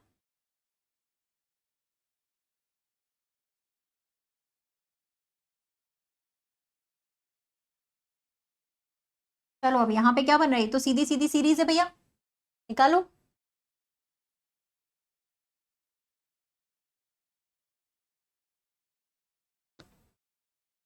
बीच वाले में देख लो ना, -1 चल रहा है। अच्छा, बीच वाले में -1 वाले बहुत सारे ऑप्शन है, फिर 12 9 9 ऐड हो रहे हैं, तो 21 में भी 9 ऐड कर दी, ठीक है। मतलब पहले बीच वाले में -1 चल रहा है, तो ये वाला ऑप्शन कैंसिल हो गया, ठीक है। और फिर यहाँ पर आपका चल रहा है 11 और 9, 9 ऐड हो रहे हैं, ठीक है। सीधे सीधे यहाँ पर आपके 9 ऐड हो रहे हैं, तो यहाँ पर भी जब हम 9 ऐड करेंगे, क्योंकि ये 12 है ना और ये 21 है, आपका 23 है, ये 14 है, 9 9 ऐड होते जा रहे हैं। यहाँ पे भी जब हम 9 ऐड करेंगे, ठीक, तो हमारे पास यहाँ पे कौन सा ऑप्शन बन रहा है, फर्स्ट वाला, ए बन रहा है ना, ए वाला। और पहले वाले में 11 11 जुड़ रहे थे, है ना, 11 कम हो रहे थे, -11। अच्छा, अल्टरनेट में भी वैल्यू है, अल्टरनेट में भी, ठीक, अल्टरनेट में वैल्यू है जी। देखो, इसको ऐसे समझते हैं, थोड़ा सा अलग तरीके से दिया गया है। अल्टरनेट क्रिस क्रॉस है, बीच वाला तो नहीं नहीं गलत नहीं है, मैं ये नहीं बोल रही कि गलत है, अल्टरनेट में दिया गया है, जैसे लिख के समझा देती हूँ ताकि डाउट ना हो, ठीक है, समझना है इसको। बीच वाले में तो सेम है, कोई चेंजेस नहीं है, लेकिन पहले और आखिरी वाले में अल्टरनेट वैल्यूज दी गई। यहाँ पे 11 घटाया गया है, ठीक है, और यहाँ पे 9 ऐड किए गए, यहाँ पे फिर से 11 कम किए गए, तो यहाँ पे फिर से 9 जोड़े जाएंगे, तो आ जाएगा 20 नंबर का लेटर। 20 नंबर मतलब टी। ठीक है, देखते जाना। बीच वाला तो सेम ही, अपना कोई टेंशन नहीं, आई आ जाएगा, टी आई, टी आई। और तीसरा वाला और देख लेते हैं। यहाँ पे आपके 9 ऐड हुए थे, यहाँ पे 11 घटा दिए इन्होंने, फिर यहाँ पे इन्होंने 9 जोड़े लास्ट में, फिर इनको 11 माइनस करना पड़ेगा। 21 में से अगर हम 11 पीछे जाएंगे तो जे आ जाएगा, जे। ये पहला ऑप्शन बने। ठीक है, अब समझे? हाँ, बहुत ही बढ़िया, बहुत ही बढ़िया। सीजीएल मेंस लेवल के क्वेश्चंस हैं आज के, बहुत ही बढ़िया। करो इसको, अब देख लो समझ में आ रहा है। अब समझ में आ रहा है तो चेक कर सकते हो। हाँ, क्रिस क्रॉस पैटर्न भी कर सकते हैं, वो भी कर सकते हैं, उससे भी आ जाएगा। ठीक है, क्रिस क्रॉस से भी कर सकते हो, मैं सीधा सीधा बता रही थी। चलिए फिलहाल आ जाते हैं हम लोग रिलेटेड वाले क्वेश्चंस पे। ठीक है, 152 यहाँ पे रिलेटेड है आपका 19 से, 232 यहाँ पे संबंधित है, लिखा हुआ एनालॉगी का क्वेश्चन है, नंबर एनालॉगी का। और लास्ट में हमें पूछा है 392 यहाँ पे कौन से नंबर से रिलेटेड रहेगा। नीचे 4 ऑप्शन थी। हाँ हाँ, क्रिस क्रॉस वाले से भी हो जाएगा, चलेगा चलेगा।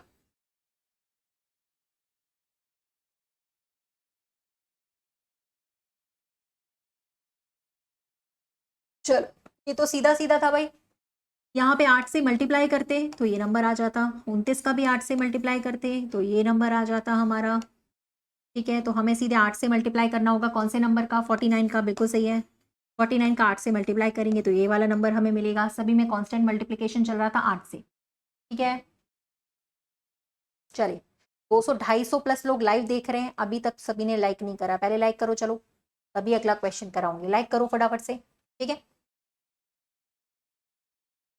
चले। और जिन्होंने टेलीग्राम ज्वाइन नहीं करा है वो सब टेलीग्राम भी ज्वाइन कर सकते हैं, ये लिंक आ रही है यहाँ पे, पीडीएफ भी सेंड कर देती हूँ मैं इस पे। ठीक है, क्लास के बाद आपको यहाँ पे पीडीएफ भी मिल जाएगी।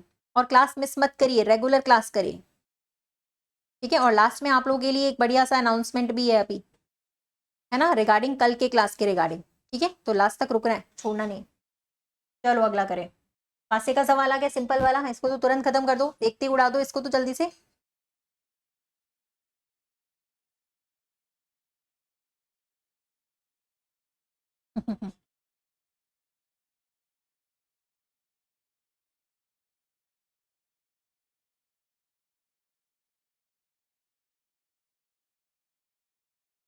चलिए, क्या पूछ रहा था यहाँ पे आपसे?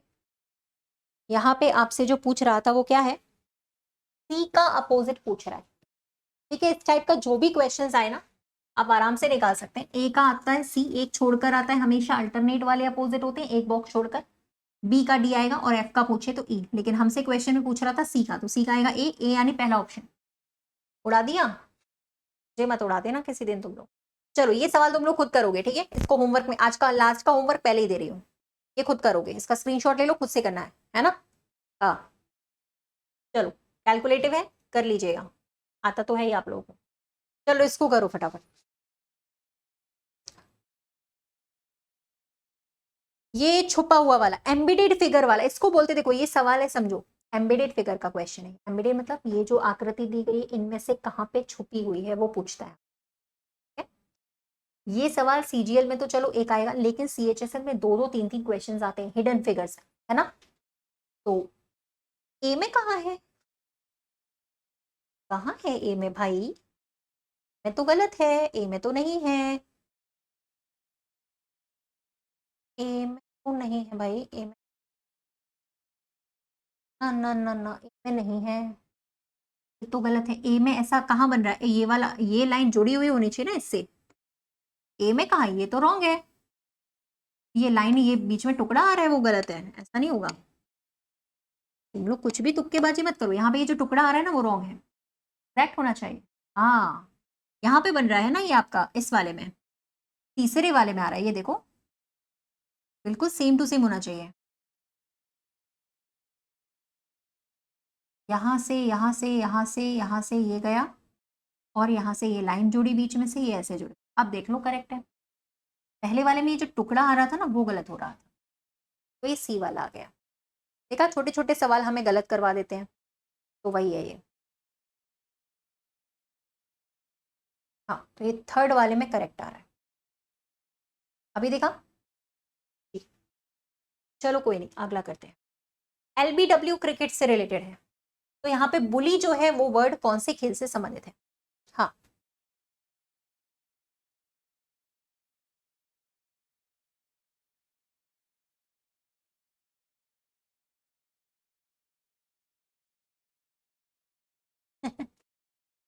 LBW क्रिकेट में तो बुली किस में होता है? बुली फुटबॉल में होता है? नहीं, हॉकी में होता है, हॉकी में। बुली शब्द जो होता है रिलेटेड, ठीक है, वो आपका हॉकी से संबंधित है, हॉकी से, ठीक है, हॉकी में है ये, पोलो में भी नहीं है, शूटिंग में भी नहीं है, फुटबॉल में भी नहीं है, हॉकी में। बुली शब्द हॉकी से रिलेटेड टर्म्स है। अरे वाह, क्या क्वेश्चन आया, और ये मैंने अपनी क्लास में कराया हुआ है, अगर आप लोग मेरी डेली क्लास करते हो तो देख सकते हो, ठीक है। ये मैंने काउंटिंग ट्रायंगल्स इस तरीके बिल्कुल सेम फिगर कराया है। कुछ लोग अगर रेगुलर क्लास कर रहे हैं 2-4 महीने से तो उनको आंसर भी याद हो गया होगा, मैंने पूरा पूरा सॉल्व कराया। चलिए करते हैं इसको, यहाँ पे कितने, वेरी गुड वेरी गुड, बढ़िया बढ़िया बढ़िया, मैंने कराया ये वाला, मुझे याद है। हाँ देखो आया ना आंसर, मैं कह रही हूँ ना, जो लोग रेगुलर क्लास करते हैं ना उनको आंसर यहाँ पे आया होगा, याद भी होगा बल्कि। कितने ट्राइंगल्स आ रहे हैं, मैंने ऐसे क्वेश्चंस कराए हैं आपको, ठीक है। तो बताइए भाई, सेम टू सेम क्वेश्चन है वही वाला अपना, ठीक है। चलिए पहले तो आप यहां से निकालिएगा, यहां से कितने आएंगे, 1 + 2 + 3 हम लोग बेस पे ऐड करते हैं ना, ठीक है, तो यहां से हमें मिलेगा 6, ठीक, हाँ, इधर से 6, ठीक है। 6 के बाद अगर हम देखें, ये वाला हमें एक मिला, एक ये वाला मिला, 8, ठीक है। उसके बाद आप देखना 8 के बाद 9 मिला हमें, ये वाला हमें मिला 10, ये 11वां मिला, ये हमें 12वां मिला, ठीक है, 12, एक ये बड़ा वाला मिला हमें, और एक ये वाला मिल गया, यहाँ से यहाँ तक का 14, 14 तो हमने कर ली, 14 तक तो सब गिन लेते हैं, इसमें कोई बड़ी बात नहीं है, ठीक है। लेकिन 14 के अलावा अगर हम बात करें तो 4 इसमें हिडन वाले फिगर्स होते हैं, वो और देख लेते हैं कौन से हिडन रहेंगे। एक तो यहाँ से लेकर के यहाँ तक का पूरा रहेगा जो हमने अभी तक नहीं गिना है, एक यहाँ से यहाँ तक का पूरा रहेगा, 16, 16 के बाद 2 और हैं, वो भी गिन लेते हैं। कौन सा, एक ये बीच वाला, ये भी तो ट्राइंगल है, दिस वन, ऐसे जॉइंट करके यहाँ से भी तो मिलेगा, 2 और मिल गए, फाइनली 18 यहाँ पर ट्राइंगल्स मिलेंगे, ठीक है। बताइए क्या मैंने ये, ठीक है, इसीलिए कहती हूँ कि क्लास रोज करा करो, है ना। क्लास समय आपका क्या है, इसी चैनल पर रोज शाम को 9 बजे से 10 बजे, ठीक है। TGS, CPO, GD, CHSL सारा आपको क्लास में से मिल जाएगा, रेगुलर क्लास आपको करना है, ठीक है। रेगुलर होना चाहिए बस, और कुछ नहीं, एक ही चीज है रेगुलर, मेरी क्लास की एक ही शर्त रहती है, रेगुलर, बस, और कुछ नहीं चाहिए होता है। बाकी सब्जेक्ट्स आप पढ़ो आराम से, रीजनिंग आपको पढ़ना है, पूरे मार्क्स लाने, क्लास रेगुलर करो, ठीक है। 16 हो गए थे, यही वाले 2 रह गए थे, हाँ तो बस ये 2 मिल गए ना, अब तो ढूंढ लो इन्हें और बैठ जाओ, 18 आएंगे यहाँ पे, ठीक है। चलिए फाइनल, तो अलार्म सेट कर लिया करो 9 बजे वाले क्लास का, तुम लोग भूल जाते हो ना, शॉर्ट टर्म मेमोरी लॉस हो ना तुम लोग को, तो भूल जाते हो, इसलिए अलार्म वगैरह सेट करके रखा करो, ठीक है।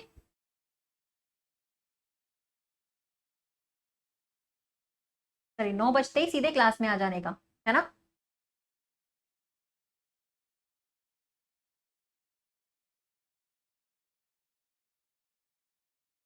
चलिए इस वाले सवाल को कर लिए, ये तो आता है हमें, डिक्शनरी ऑर्डर वाला तो बनता है हमसे, ठीक है। चलिए बनता है ना, तो सबसे पहले बनेगा कौन सा, 3 तो कॉमन ही है, चौथा लेटर देख रही हूँ मैं, चौथा लेटर यहाँ पे C है, यहाँ पे चौथा लेटर V है, यहाँ पे D है, यहीं से हमें क्लियर हो जाएगा, यहाँ T है, यहाँ O है, यहाँ N है, बस यहाँ से हमारा हो जाएगा क्लियर। 6 नंबर सबसे पहले आएगा, उसके बाद D आता है, उसके बाद आता है आपका N, फिर आता है O, फिर आता है T, और लास्ट में आता है V। तो ये वाला नंबर देख लो कहाँ है, 6 2 5 4 3 1, पहला ही ऑप्शन है, फर्स्ट वाला ही आ रहा था, हाँ फर्स्ट नहीं है, सेकेंड है, हाँ फर्स्ट में 6 5 लिखा है, सेकेंड सेकेंड सेकेंड, ठीक है। चलिए ये वाला है, इसको करिए भाई,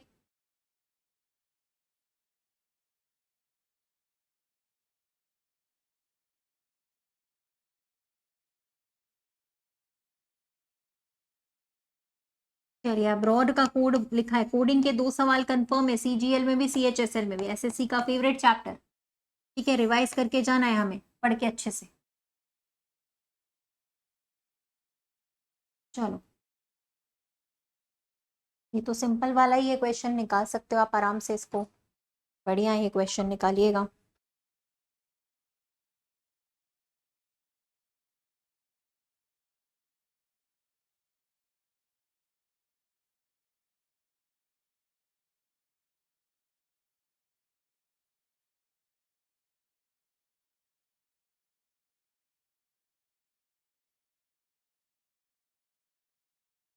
मुझे ऐसा क्यों लग रहा है कि पहले के 3 अक्षर बिल्कुल सेम लिखे हो, उसमें कोई चेंजेस नहीं है, क्यों? आप लोग को भी लग रहा है क्या कि पहले के 3 अक्षर जो है वो बिल्कुल सेम लिखे हुए हैं, उनमें कोई भी बदलाव नहीं है? सही है ना? तो बस यहाँ से तो मुझे क्लियर हो गया, तीसरा नंबर ही है, और नहीं तो क्या। लेकिन लास्ट के ना लेटर्स में ना 2 ऐड करा गया है, +2 +2 +2, वो वाले सेम नहीं थे। तो ये तो हमें तीसरे से मिल ही गया था, टेंशन खत्म। ठीक है, बताइए, आया समझ में यहाँ तक?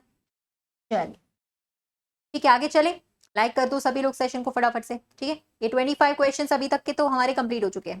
कितना स्कोर रहा एक बार बताइएगा। ठीक है, कितना स्कोर रहा एक बार चेक कर लीजिएगा। चलिए अगला करें।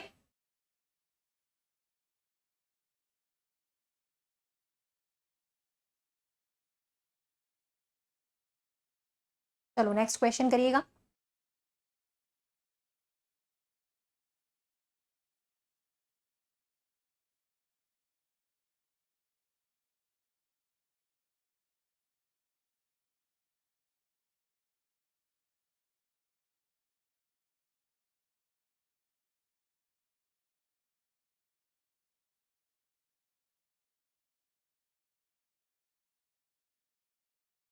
थैंक यू प्रिंस भाई, थैंक यू सो मच।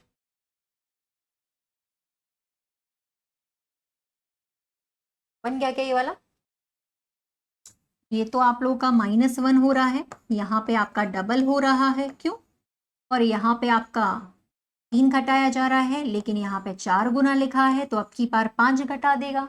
ठीक है, सिंपल आपका यहाँ पे 3 नंबर का आ गया है, 3 111, 5 घटा देगा, 1 2 3 4 5, लेकिन एक बार मल्टीप्लाई कर रहा था और एक बार माइनस करना था। ठीक है दोस्तों, इस वीक का मॉक टेस्ट हो चुका है, आपने अटेम्प्ट भी किया होगा। तो आज की शिफ्ट में देखेंगे कि किस तरीके से इस वीक के मॉक टेस्ट में आपसे क्वेश्चन पूछे गए थे जीएस में। कहीं ना कहीं आपको डिफिकल्टीज भी आई होंगी, कई सारे क्वेश्चन आपको इजी लगे होंगे, तो दूसरी तरफ कुछ ऐसे क्वेश्चन होंगे जो कि आपने पहली बार देखे होंगे, साथ ही में कुछ रेयर क्वेश्चन की श्रेणी में होंगे। तो देखते हैं इन 25 क्वेश्चन का एनालिसिस करके कि हाँ, कहां पर समस्या आई थी, कहां पर जेन्युइनली प्रॉब्लम थी, या फिर कहां पर आपने अपनी गलती से उसको बना दी प्रॉब्लम। तो चलिए स्टार्ट करते हैं। हर वीक की तरह आप सभी को बता दूं, टेक्स्ट बुक पर मॉक टेस्ट होता है ऑल इंडिया लेवल पर, जहां पर आप free of cost mock test दे सकते हो और अपनी रैंकिंग का एनालिसिस कर सकते हो। तो चलिए स्टार्ट करते हैं। देखते हैं पहला क्वेश्चन हमारे सामने क्या था। यह क्वेश्चन पूछा गया था, इन जानवरों में से किसके पास खुद को बचाने के लिए रीढ़ का एक आवरण होता है। मतलब इसकी जो रीढ़ की हड्डी होती है, इसकी जो बैक होती है, उसमें एक तरीके का सुरक्षा कवच होता है। ऑप्शन हमारे सामने है जाइंट पांडा, या फिर एंटीलोप जिसको मृग कहा जाता है, बारहसिंगा, या फिर शाही जिसको इंग्लिश में बोला जाता है हेडगे हॉग। तो हेडगे हॉग इसका सही आंसर था। अब देखिए, ये एक तरीके का चूहे जैसा मैमल होता है, ऐसे आप समझ लीजिए, ये हो गया।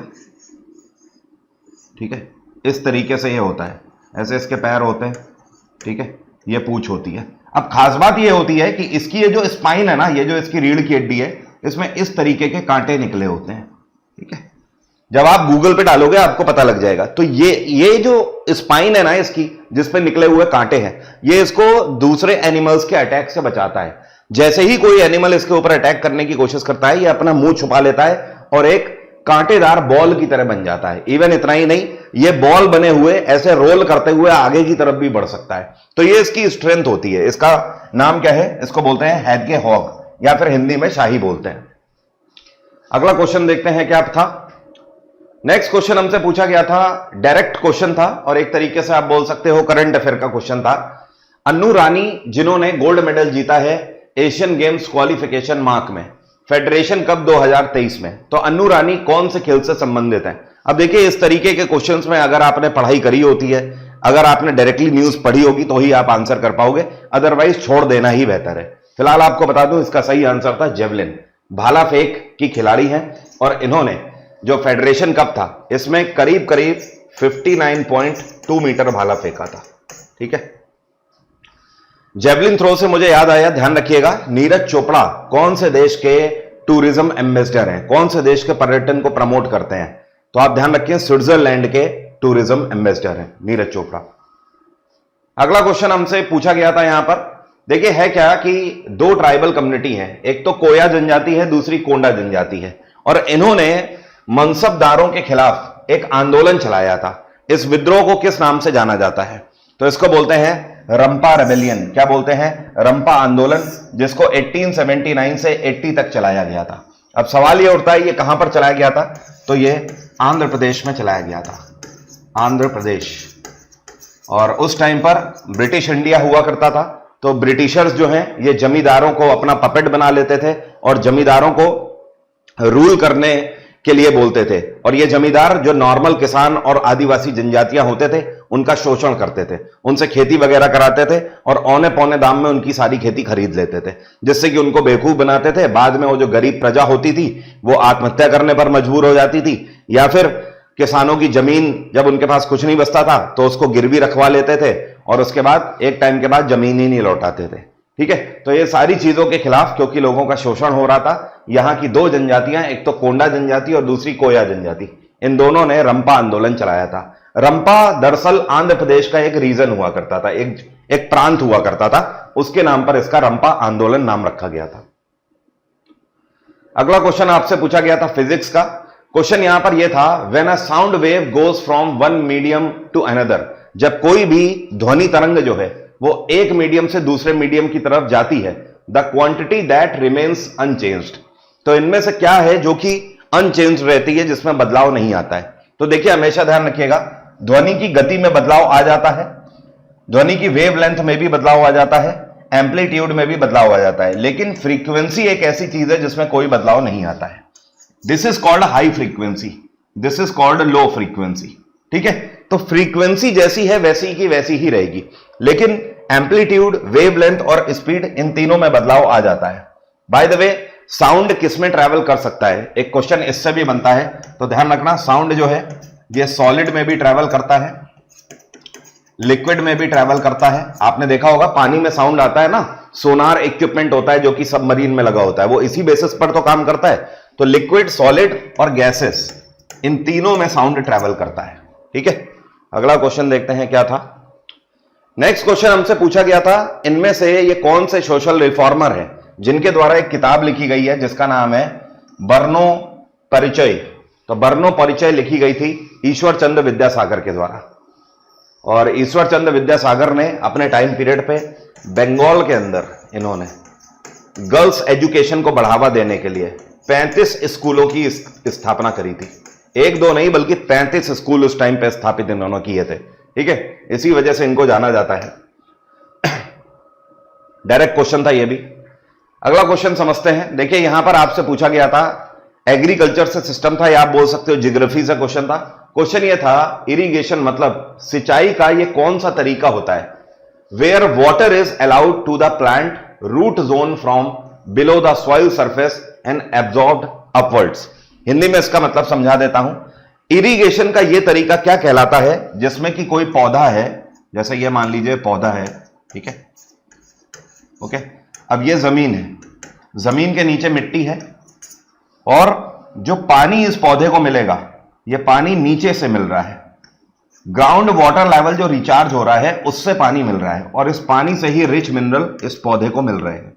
ठीक है, तो इस पद्धति को क्या कहा जाता है, डिच, ड्रिप, सर्ज या फिर सीपेज? तो इसको कहा जाता है सीपेज। क्या कहा जाता है, सीपेज। ये तरीका होता है जिसमें ग्राउंड वाटर लेवल रिचार्ज होता है और उसी से खेती को बढ़ावा दिया जाता है। बाकी डिच सिस्टम आपको पता है क्या होता है, जो इंसान अपने खेतों में पानी पहुंचाने के लिए मेड़े बनाते हैं ना, जमीन में गड्ढा करके ऐसे नाली जैसा गड्ढा बना रहता है, उसी से पानी होकर गुजरता है, उसको बोलते हैं डिच सिस्टम। ड्रिप इरिगेशन आपको पता ही है, इजराइलियन पद्धति है।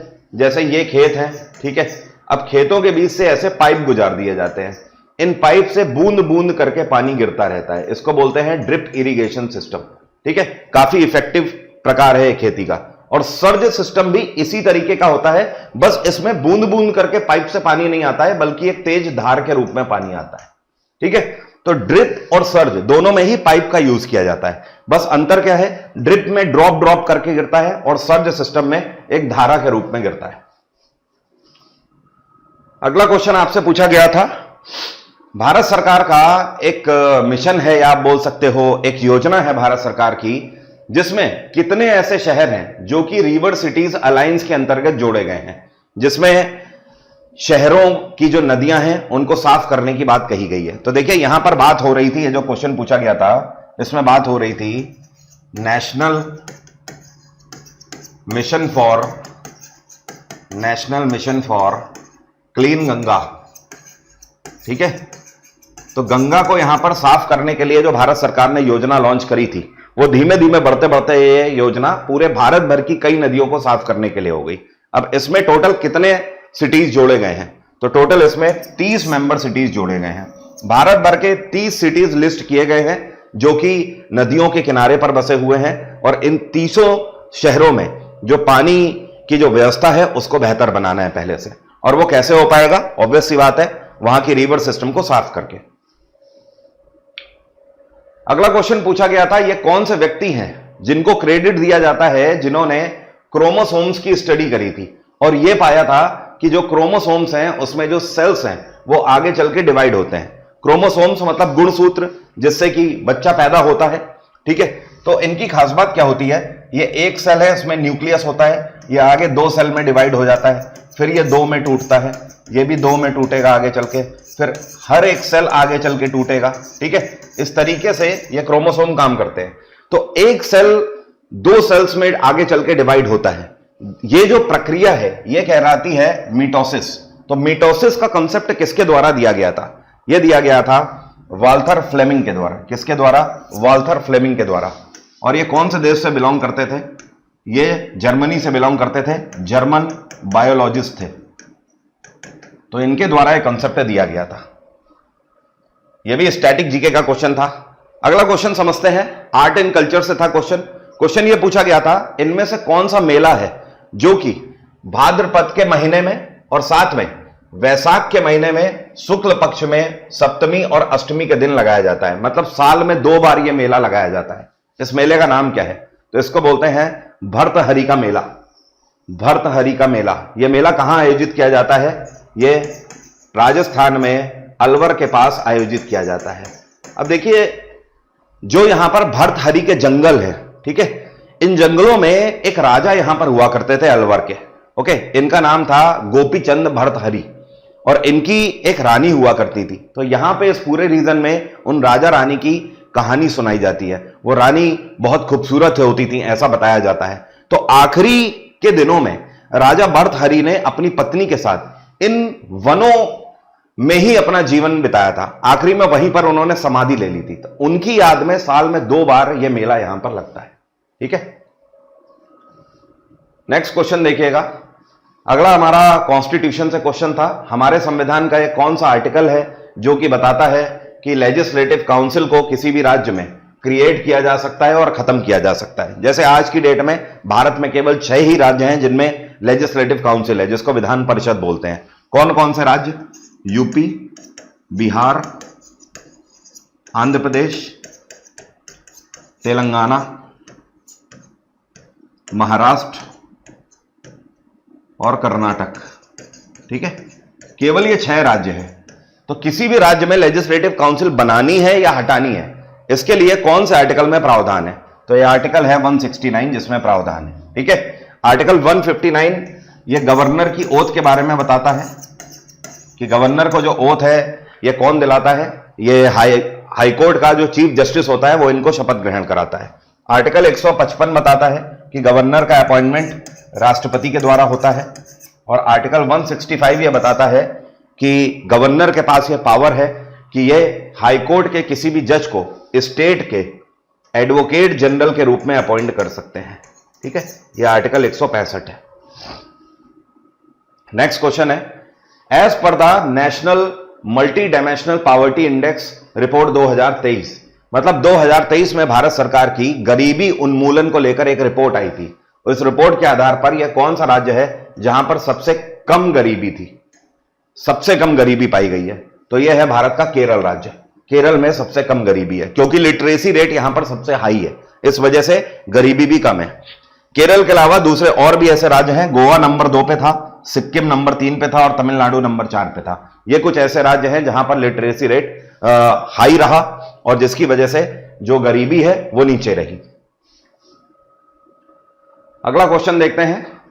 यह क्वेश्चन आपसे पूछा गया था 8वीं शताब्दी के बीच में कांगड़ा स्कूल ऑफ पेंटिंग जो है इसको डेवलप किया गया था इनमें से कहां के लोगों के द्वारा? तो देखिए कांगड़ा कहां पर पड़ता है, इसमें आप अपना कॉमन सेंस भी यूज कर सकते थे।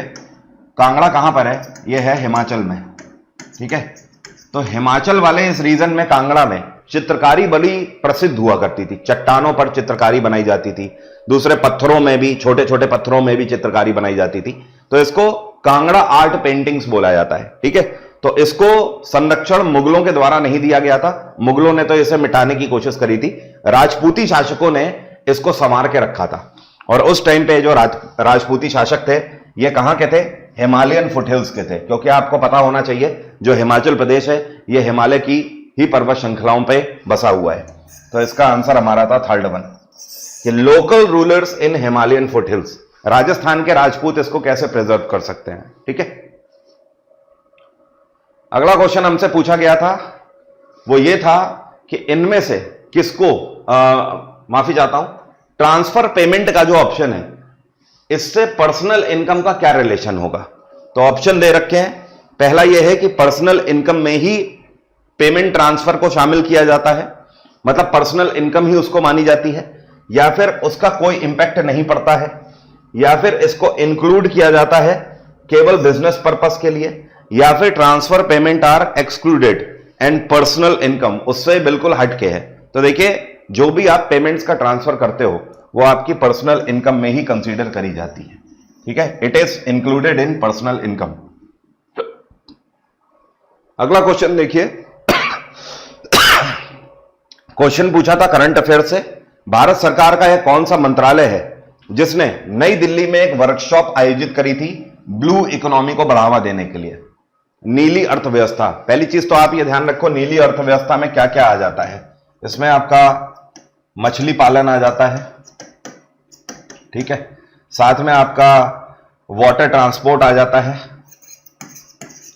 Water trade and transport, water trade and transport मतलब पानी के थ्रू जितना भी व्यापार हो रहा है वो सब नीली क्रांति में आ जाता है। बाकी मछली पालन वगैरह ये सब कुछ आ जाता है इसमें। तो एक कौन से मंत्रालय ने ये वर्कशॉप आयोजित करी थी? इसको मिनिस्ट्री ऑफ अर्थ साइंसेस ने आयोजित किया था नई दिल्ली में। नई दिल्ली में कहां पर? प्रगति मैदान में, भारत मंडपम में इसको आयोजित किया गया था। अगला क्वेश्चन पूछा गया था सेंसस 2011 से कि 2011 की जनगणना के आधार पर 7 सिस्टर्स में से एक कौन सा राज्य है जिसका लिटरेसी रेट सबसे ज्यादा हाई था, मतलब जहां पर सबसे ज्यादा लोग एजुकेटेड हैं। 2011 के सेंसस के बेसिस पर यह है मिजोरम। मिजोरम का लिटरेसी रेट जानते हैं कितना था 2011 में? करीब 92%। 92% लोग यहां पर पढ़े लिखे हैं। इवन अगर बात करी जाए पूरे देश का on an average literacy rate कितना था, तो इंडिया का था करीब करीब 74%। तो पूरे भारत का जो एवरेज लिटरेसी रेट था उससे कहीं ज्यादा मिजोरम का था 92%। तो ये दोनों डेटा आप ध्यान रखना 2011 के सेंसस के बेसिस पर। अगला क्वेश्चन देखिए क्या पूछा गया था। क्वेश्चन ये था इनमें से कौन सा रॉक एडिक्ट है मौर्य साम्राज्य का जिसमें सतियापुत्र के बारे में बताया गया है। पहले तो आप ये जान लो सतियापुत्र है क्या। सतियापुत्र यह भारत है, यहां पर दक्षिण में आंध्र प्रदेश, तेलंगाना और इधर ईस्ट महाराष्ट्र से लगे हुए जितने भी ये यहां पर जितने भी छोटे बड़े साम्राज्य हुआ करते थे ये सब आपके सतियापुत्र कहलाते थे, ठीक है, सतियापुत्र। तो सतियापुत्र के बारे में जानकारी मौर्य साम्राज्य के कौन से रॉक एडिक्ट से मिलती है? तो ये दूसरा शिलालेख है जिससे इसकी जानकारी मिलती है, ठीक है, ध्यान रखेंगे। और मौर्य साम्राज्य का सबसे प्रतापी शासक कौन हुआ है? सम्राट अशोक। अगला क्वेश्चन यहां पर पूछा गया था करंट अफेयर से और क्वेश्चन यह था कि रेलवे प्रोटेक्शन फोर्स के मतलब आरपीएफ मतलब रेलवे प्रोटेक्शन फोर्स, इसके ये कौन से कर्मचारी हैं जिनको राष्ट्रपति के द्वारा जीवन रक्षा पदक से सम्मानित किया गया था। तो आप एक चीज तो ध्यान रखो, जीवन रक्षा पदक हर साल भारत के राष्ट्रपति ही सौंपते हैं, ठीक है, और ये उनको दिया जाता है जिन्होंने कहीं ना कहीं लोगों की जान बचाई होती है। तो ये तीनों लोग हैं, जयपाल सिंह, सुरेंद्र कुमार और भूदाराम साहनी। इसमें से सुरेंद्र कुमार और भूदाराम जो हैं ये कांस्टेबल हैं और जयपाल सिंह जो हैं ये हेड कांस्टेबल हैं। तो all of above is the right answer. इन तीनों को सम्मानित किया गया। अब था क्या कि लास्ट टू लास्ट ईयर भारतीय रेलवे में एक ट्रेन में आग लग जाने के दौरान इन तीनों ने मिलकर 1000 से ज्यादा लोगों को बचाया था। 1000 से ज्यादा जानें कम नहीं होती हैं। इतना ही नहीं, जो भारत सरकार की पब्लिक प्रॉपर्टी है वो अरबों रुपए की पब्लिक प्रॉपर्टी भी इन तीनों के इस प्रयास से बची थी, जिसकी वजह से इनको जीवन रक्षा पदक से सम्मानित किया गया। अगला क्वेश्चन हमसे पूछा गया था, डायरेक्ट क्वेश्चन था ये, कि छत्तीसगढ़ में राइस बाउल के नाम से किसको जाना जाता है, क्योंकि इन्होंने राज्य के अंदर जिस तरीके से कृषि को बढ़ावा दिया है। तो ये है एक पॉलिटिशियन या राजनेता आप बोल सकते हो, ब्रजमोहन अग्रवाल।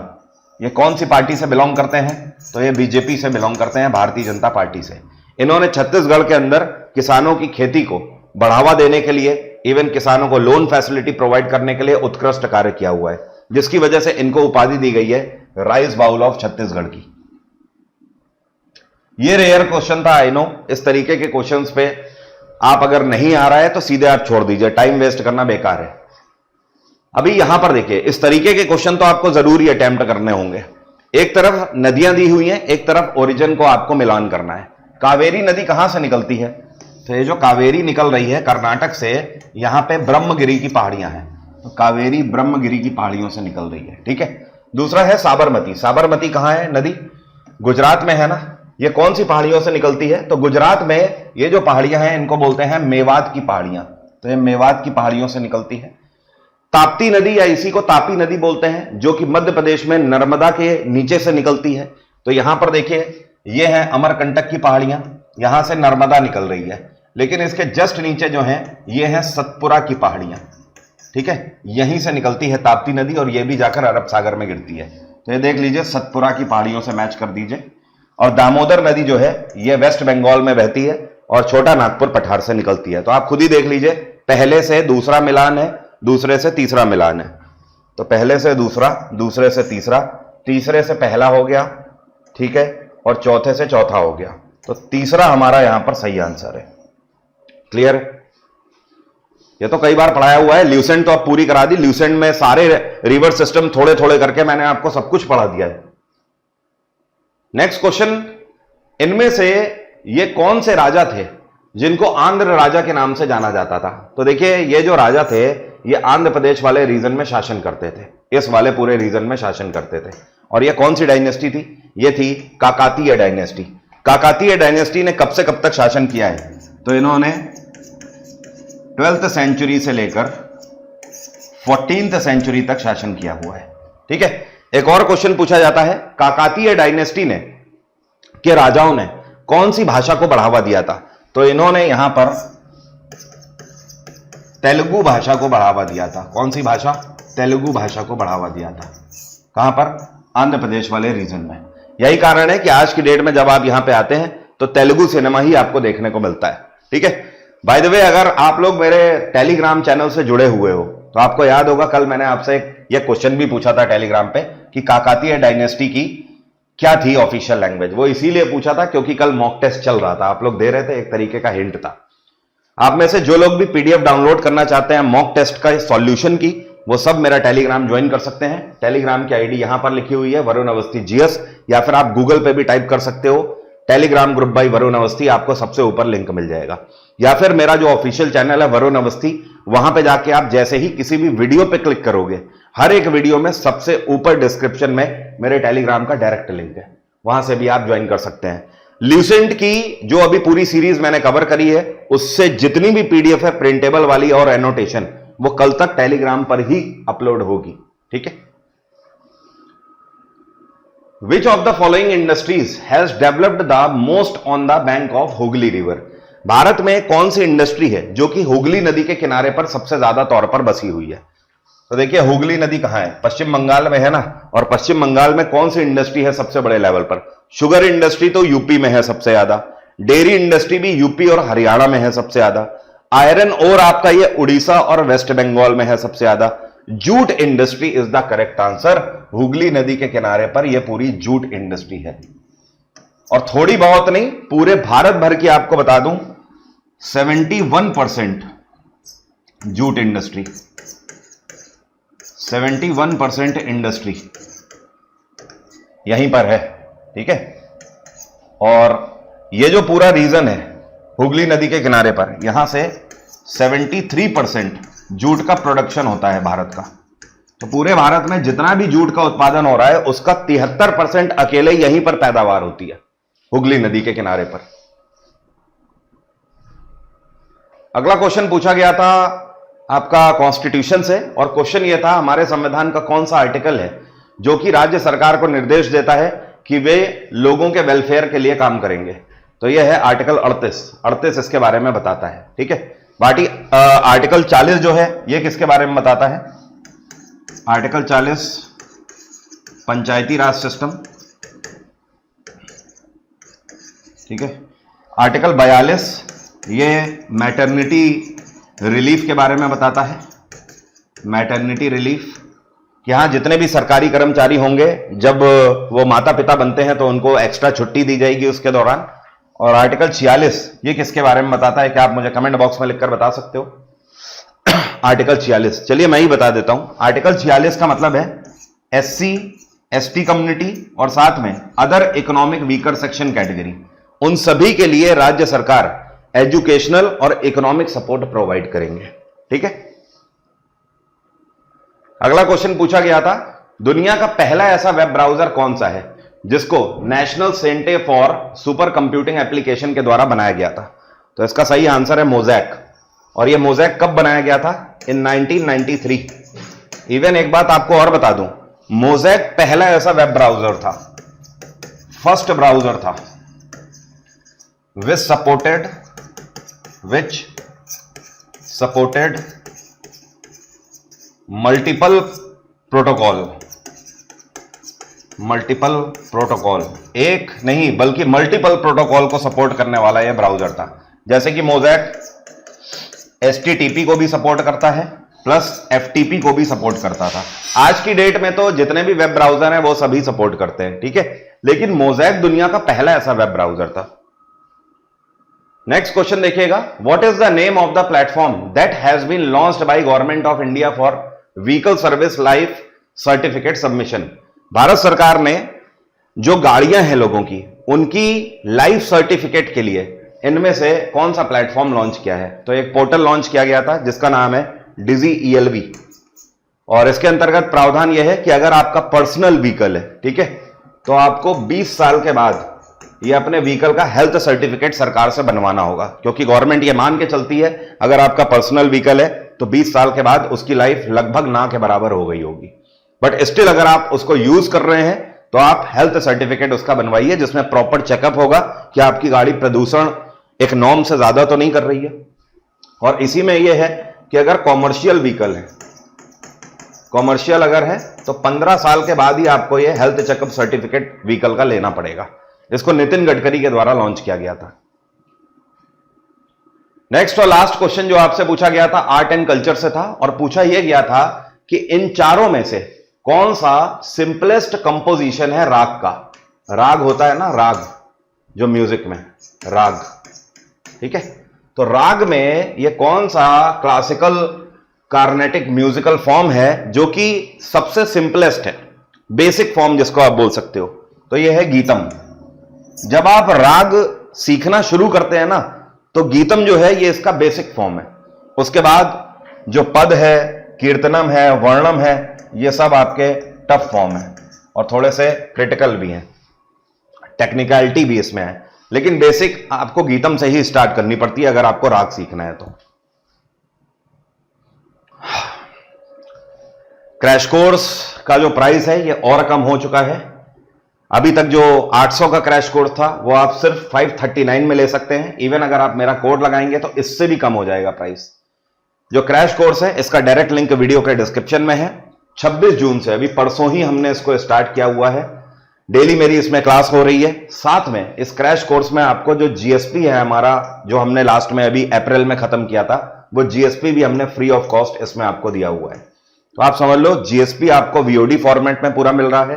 पूरा क्रैश कोर्स सीजीएल 2025 के लिए है, सीएचएसएल के लिए भी एप्रोप्रिएट है। और इतना ही नहीं, साथ में 10,000 से ज्यादा जो आपके क्वेश्चन सॉल्यूशन है वो भी हमने इसमें दिए हैं, और 9,000 प्लस मॉक टेस्ट है। मॉक टेस्ट मतलब इतने सारे आपको कभी मिल ही नहीं सकते, जीवन निकल जाएगा इतने मॉक टेस्ट में। तो आपका सिलेक्शन ही हो जाता है। इसका आप 1% भी अगर कर लोगे तो आपके मॉक टेस्ट से नंबर बनने लगते हैं और सिलेक्शन के आप करीब आ जाते हो। मॉक टेस्ट का दूसरा नाम टेक्स्ट बुक है, आपको पता ही है। इससे बेहतर आपको ऑप्शन ही नहीं कहीं मिलने वाला है। टेक्स्ट बुक के किसी भी कोर्सेस के लिए मैक्सिमम डिस्काउंट के लिए आप मेरा कोड लगा सकते हैं, सुल्तान। आज की बात यहीं तक रहेगी। Thank you everyone, bye, take care, have a nice day, आपका दिन मंगलमय हो। Welcome back to Super Coaching. मेरा नाम है अनन्या। आज शुरू करते हैं आज का मल्टीवेट लाइव मॉक टेस्ट। तो सबसे पहली चीज, ये मॉक टेस्ट होता है हर फ्राइडे, ठीक है। हर फ्राइडे को ये शुरू हो जाता है सुबह 9 बजे से और शाम 6 बजे तक चलता है, सैटरडे को। और उसके बाद ये प्रॉपर हम एनालिसिस आपके लिए करवाते हैं, जिससे कि आप लोगों को प्रॉपर एक्सप्लेनेशन वगैरह इसमें मिल जाए, ठीक है। ये है मेरा ऑफिशियल टेलीग्राम ग्रुप, आप इसको ज्वाइन कर सकते हो, अनन्या मैम _टेक्स्टबुक, ठीक है। दूसरी काम की चीज है कि फिलहाल चल रही है टेक्स्ट बुक के ऊपर एक नाउ और नेवर सेल, जिसमें सारे बैचेस पे मिल रहा है आपको बहुत ही अच्छा डिस्काउंट। चाहे आप जीएसपी ले रहे हो या फिर क्रैश कोर्स कोई भी ले रहे हैं, मतलब you are getting everything at minimum price. बस एक कोड आपको यूज करना होगा, that code is Ananya, ANANYA। 90% से ज्यादा डिस्काउंट आपको मिल रहा है, लिंक डिस्क्रिप्शन बॉक्स में दिए हैं। जिसका लिंक आपको ना मिले वो आप टेक्स्ट बुक की वेबसाइट यानी कि www.textbook.com पे जाके ले सकते हो, ठीक है। सीधे चलते हैं अपने पहले क्वेश्चन की तरफ विदाउट वेस्टिंग एनी टाइम। पहला क्वेश्चन आपकी स्क्रीन पर है, and the question says Sonia has told me that she wants to become a famous dancer. बताएं क्या लग रहा। Sonia has told me that she wants to become a famous dancer. हमें इसकी वॉइस चेंज करनी है, और वॉइस चेंज का रूल है कि टेंस चेंज तो होता ही नहीं है वॉइस चेंज करने में, ठीक है।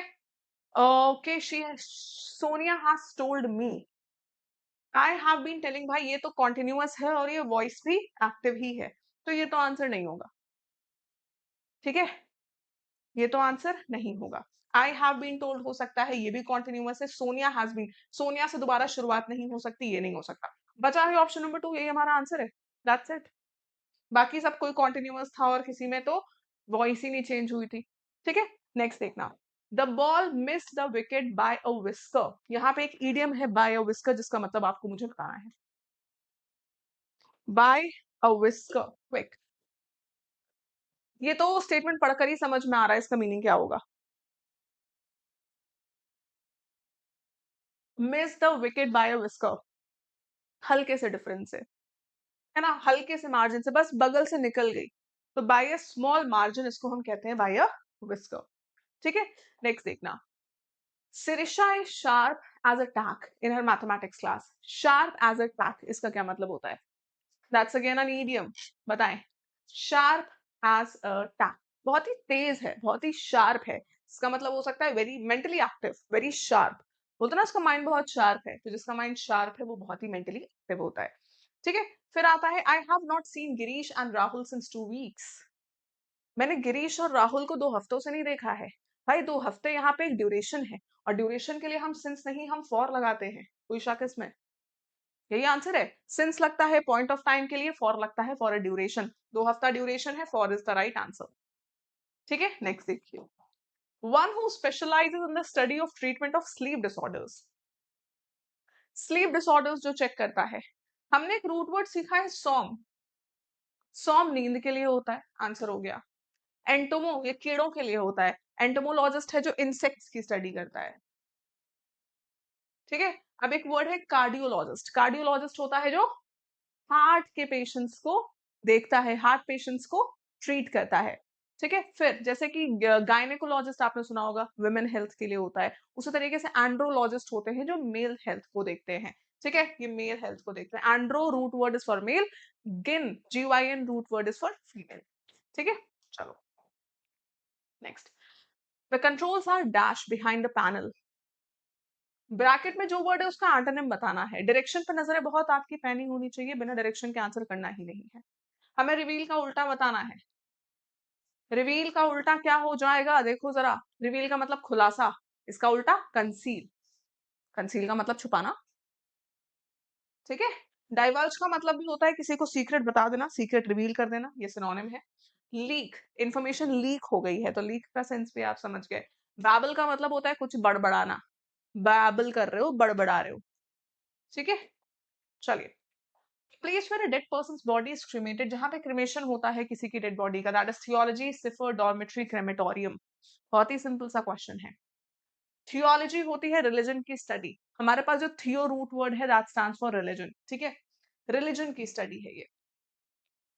सिफर का मतलब होता है किसी चीज को समझना, स्पेशली जो कोडेड लैंग्वेज है, जो कोडेड टेक्स्ट है, उसको समझना, दैट इज सिफर, ठीक है। फिर हमारे पास एक वर्ड है डॉर्मेट्री। डॉर्मेट्री वो प्लेस होती है, यू कैन से, जहाँ पे एक ही रूम में मल्टीपल बेड्स हैं। आपने स्क्विड गेम देखा होगा, जैसे कि बहुत सारे बेड्स हैं और लोग वहां पे रुक रहे हैं, दैट इज अ डॉर्मेट्री, ठीक है। सिफर इज बेसिकली कोड लैंग्वेज। फिर आता है हमारे पास क्रेमेटोरियम, और क्रेमेटोरियम ही वो प्लेस होती है जहां पे क्रिमेशन होता है किसी का अंतिम संस्कार होता है, ठीक है। फिर देखना, I wish you know how to turn on the heating system. काश मुझे पता होता कि हीटिंग सिस्टम को कैसे टर्न ऑन करना है। काश मुझे पता होता। ये जो काश वाली चीजें होती हैं अक्सर पास्ट में लिखी जाती हैं, क्योंकि ये हाइपोथेटिकल स्टेटमेंट्स हैं। तो I wish I knew, I wish I knew past में लिखा जाता है क्योंकि हाइपोथेटिकल है, इसमें कोई शक किसी को। काश मुझे पता होता, I wish I knew. Done. Class को लाइक जरूर कर दीजिएगा अगर आपको लगे कि ये चीज आपके लिए यूजफुल है तो। बताइए, हमें बताना है इसमें इनकरेक्टली स्पेल्ड वर्ड कौन सा है। Quick. Incorrectly spelled word, deadline यही स्पेलिंग है, इंट्रिकेट यही स्पेलिंग है, इंट्रिकेट का मतलब होता है कॉम्प्लेक्स। सक्सीड में डबल सी आता है, S U double C double E D E D, that is succeeded. S U double C double E D E D, that is succeeded, ठीक है। सक्सीड का मतलब किसी चीज में सफल हो जाना, अर्लियर मतलब पहले वाला, सही है। नेक्स्ट देखो जरा, the doctor has dash medicine for the treatment of the disease.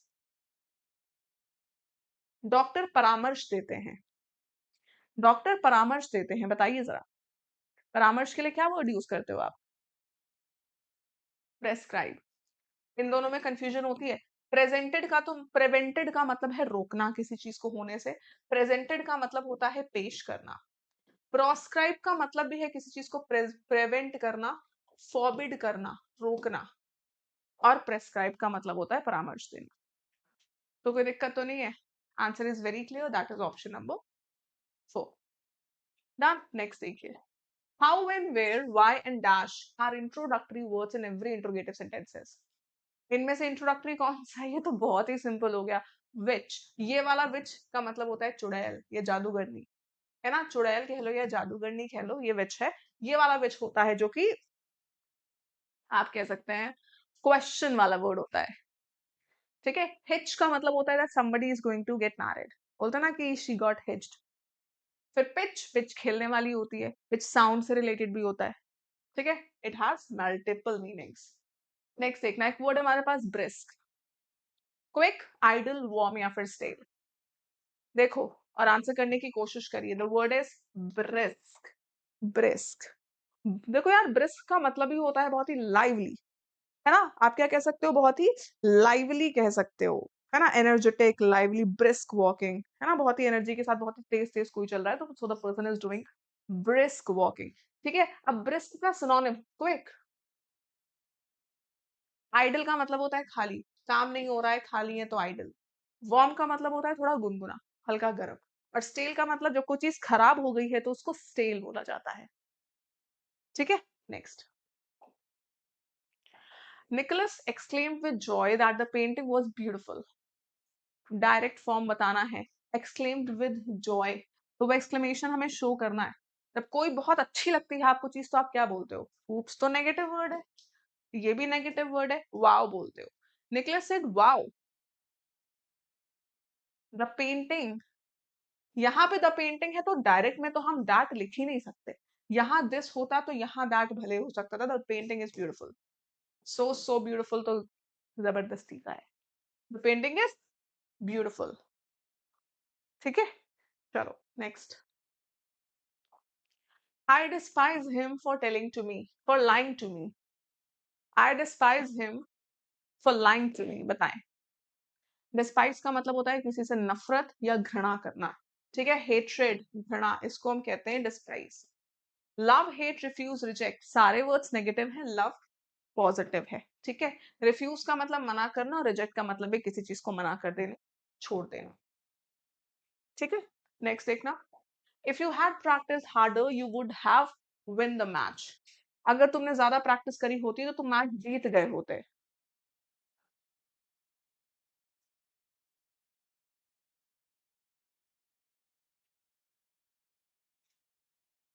If you had practiced harder, you would have win the match. If you had practiced, you would have win the match. भाई type 3 conditional है ना, यहाँ पे had plus V3 है, main clause में would have V3 होना चाहिए। Main clause में would have V3, would have won the match। Practice करी होती तो मैच जीत गए होते, प्रैक्टिस करी होती तो मैच जीत गए होते, would have won the match। Developing dash is a diverse country requires detailed planning, बताओ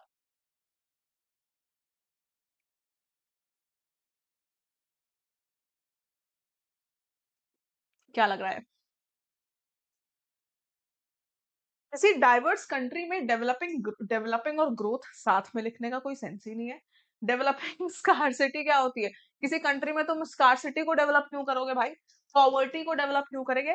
developing structure, infrastructure sorry, developing infrastructure के लिए प्रॉपर प्लानिंग की जरूरत होती है, डिटेल प्लानिंग की जरूरत होती है, ठीक है।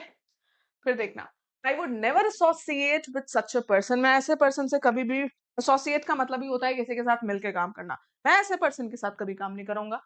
एसोसिएट की स्पेलिंग क्या होती है, ASSOCIAT, associate, associate, that's it, ठीक है। बहुत मुश्किल पेपर तो है नहीं। The short man was being laughed eight by the students, ऐसे में 50 में से 50 बताओ नहीं आ सकते हैं, बड़ी आसानी से आ सकते हैं, बताइए। was being laughed at, past continuous tense है, past continuous ढूंढो, ये तो प्रेजेंट है, ये प्रेजेंट है, ये पास्ट है, ये है पास्ट continuous। 1 सेकंड लगा मुझे आंसर करने में, आपको भी इतना ही लगना चाहिए, ठीक है। वॉइस नहीं आती है तो मेरे नाम से यूट्यूब पे सर्च करना, Ananya ma'am active passive voice, Ananya ma'am voice, मिल जाएगा। आइए, I said to her why are you working so hard, narration में टेंस चेंज होता है, वॉइस में नहीं होता, इसमें होता है। अब यहाँ पे लिखा है प्रेजेंट कॉन्टिन्यूअस टेंस, तो हमें चाहिए पास्ट कॉन्टिन्यूअस इनडायरेक्ट में, ये है पास्ट कॉन्टिन्यूअस, इसमें तो पास्ट कॉन्टिन्यूअस है, ये दोनों पास्ट कॉन्टिन्यूअस नहीं है। इनडायरेक्ट स्पीच में कभी भी इन्वर्जन नहीं लगता है, डायरेक्ट में इन्वर्जन है, इनडायरेक्ट में कभी इन्वर्जन नहीं लगता, ये वाला सही हो गया, नीचे वाला गलत। Option number 1 is the answer, ठीक है, दैट इज इट। नेक्स्ट देखना, एक सेकेंड, क्वेश्चन कहता है as such you miss the last program, here is a summary of the story. यार ये क्वेश्चन मैं आपको असाइनमेंट दूंगी क्योंकि ये लास्ट वाला क्वेश्चन है, this will be your assignment. ये पहले इसका आंसर करिए, आंसर नहीं, पहले इसको 2 मिनट, आप 1 मिनट 30 सेकंड आपके पास बेसिकली है, आप 30 सेकंड में इसको पढ़िए और फिर मैं आपको दूंगी इसके क्वेश्चंस, ठीक है। जल्दी से जस्ट गो थ्रू दिस,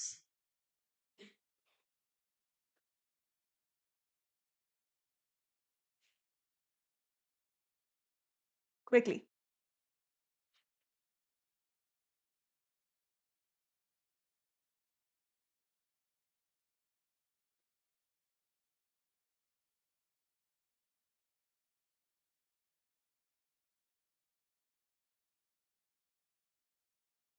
ठीक है, आई होप आपने देख लिया होगा। आइए, question number 1, Dash the COVID-19 pandemic has disrupted the normal lifestyle of people across the globe. जब से कोविड-19 ने लाइफस्टाइल को खराब किया है, जब से कोविड-19 ने, ठीक है, जब से कोविड-19 ने लाइफस्टाइल बिगाड़ी है, since will be used, since will be used, जब से बिगाड़ी है, ठीक है। नेक्स्ट देखो,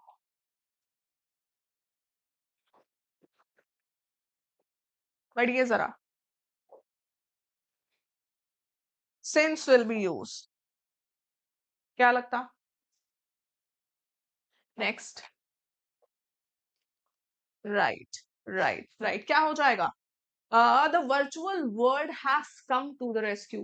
हैज के साथ वर्ब का थर्ड फॉर्म, ठीक है, हैज के बाद वर्ब का थर्ड फॉर्म होता है और थर्ड फॉर्म कम ही होता है, ठीक है, कम, केम, कम, थर्ड फॉर्म कम ही होता है। डन। नेक्स्ट बताइए नंबर 3, क्या लग रहा?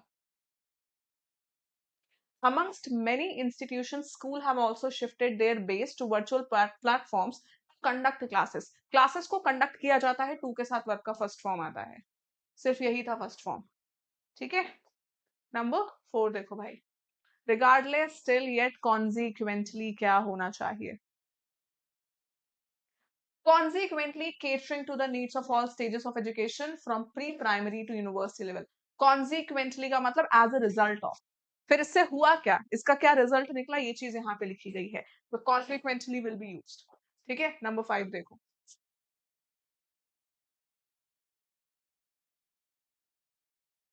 online education has emerged as an alternative to ordinary face classes, face to face classes. Face to face का मतलब पता है ना कि सामने सामने बैठ के कोई जो चीज हो रही है, तो face to face is the usage. ये हमारा था सेशन आज का, ठीक है, ये थे सारे आपके 25 क्वेश्चंस।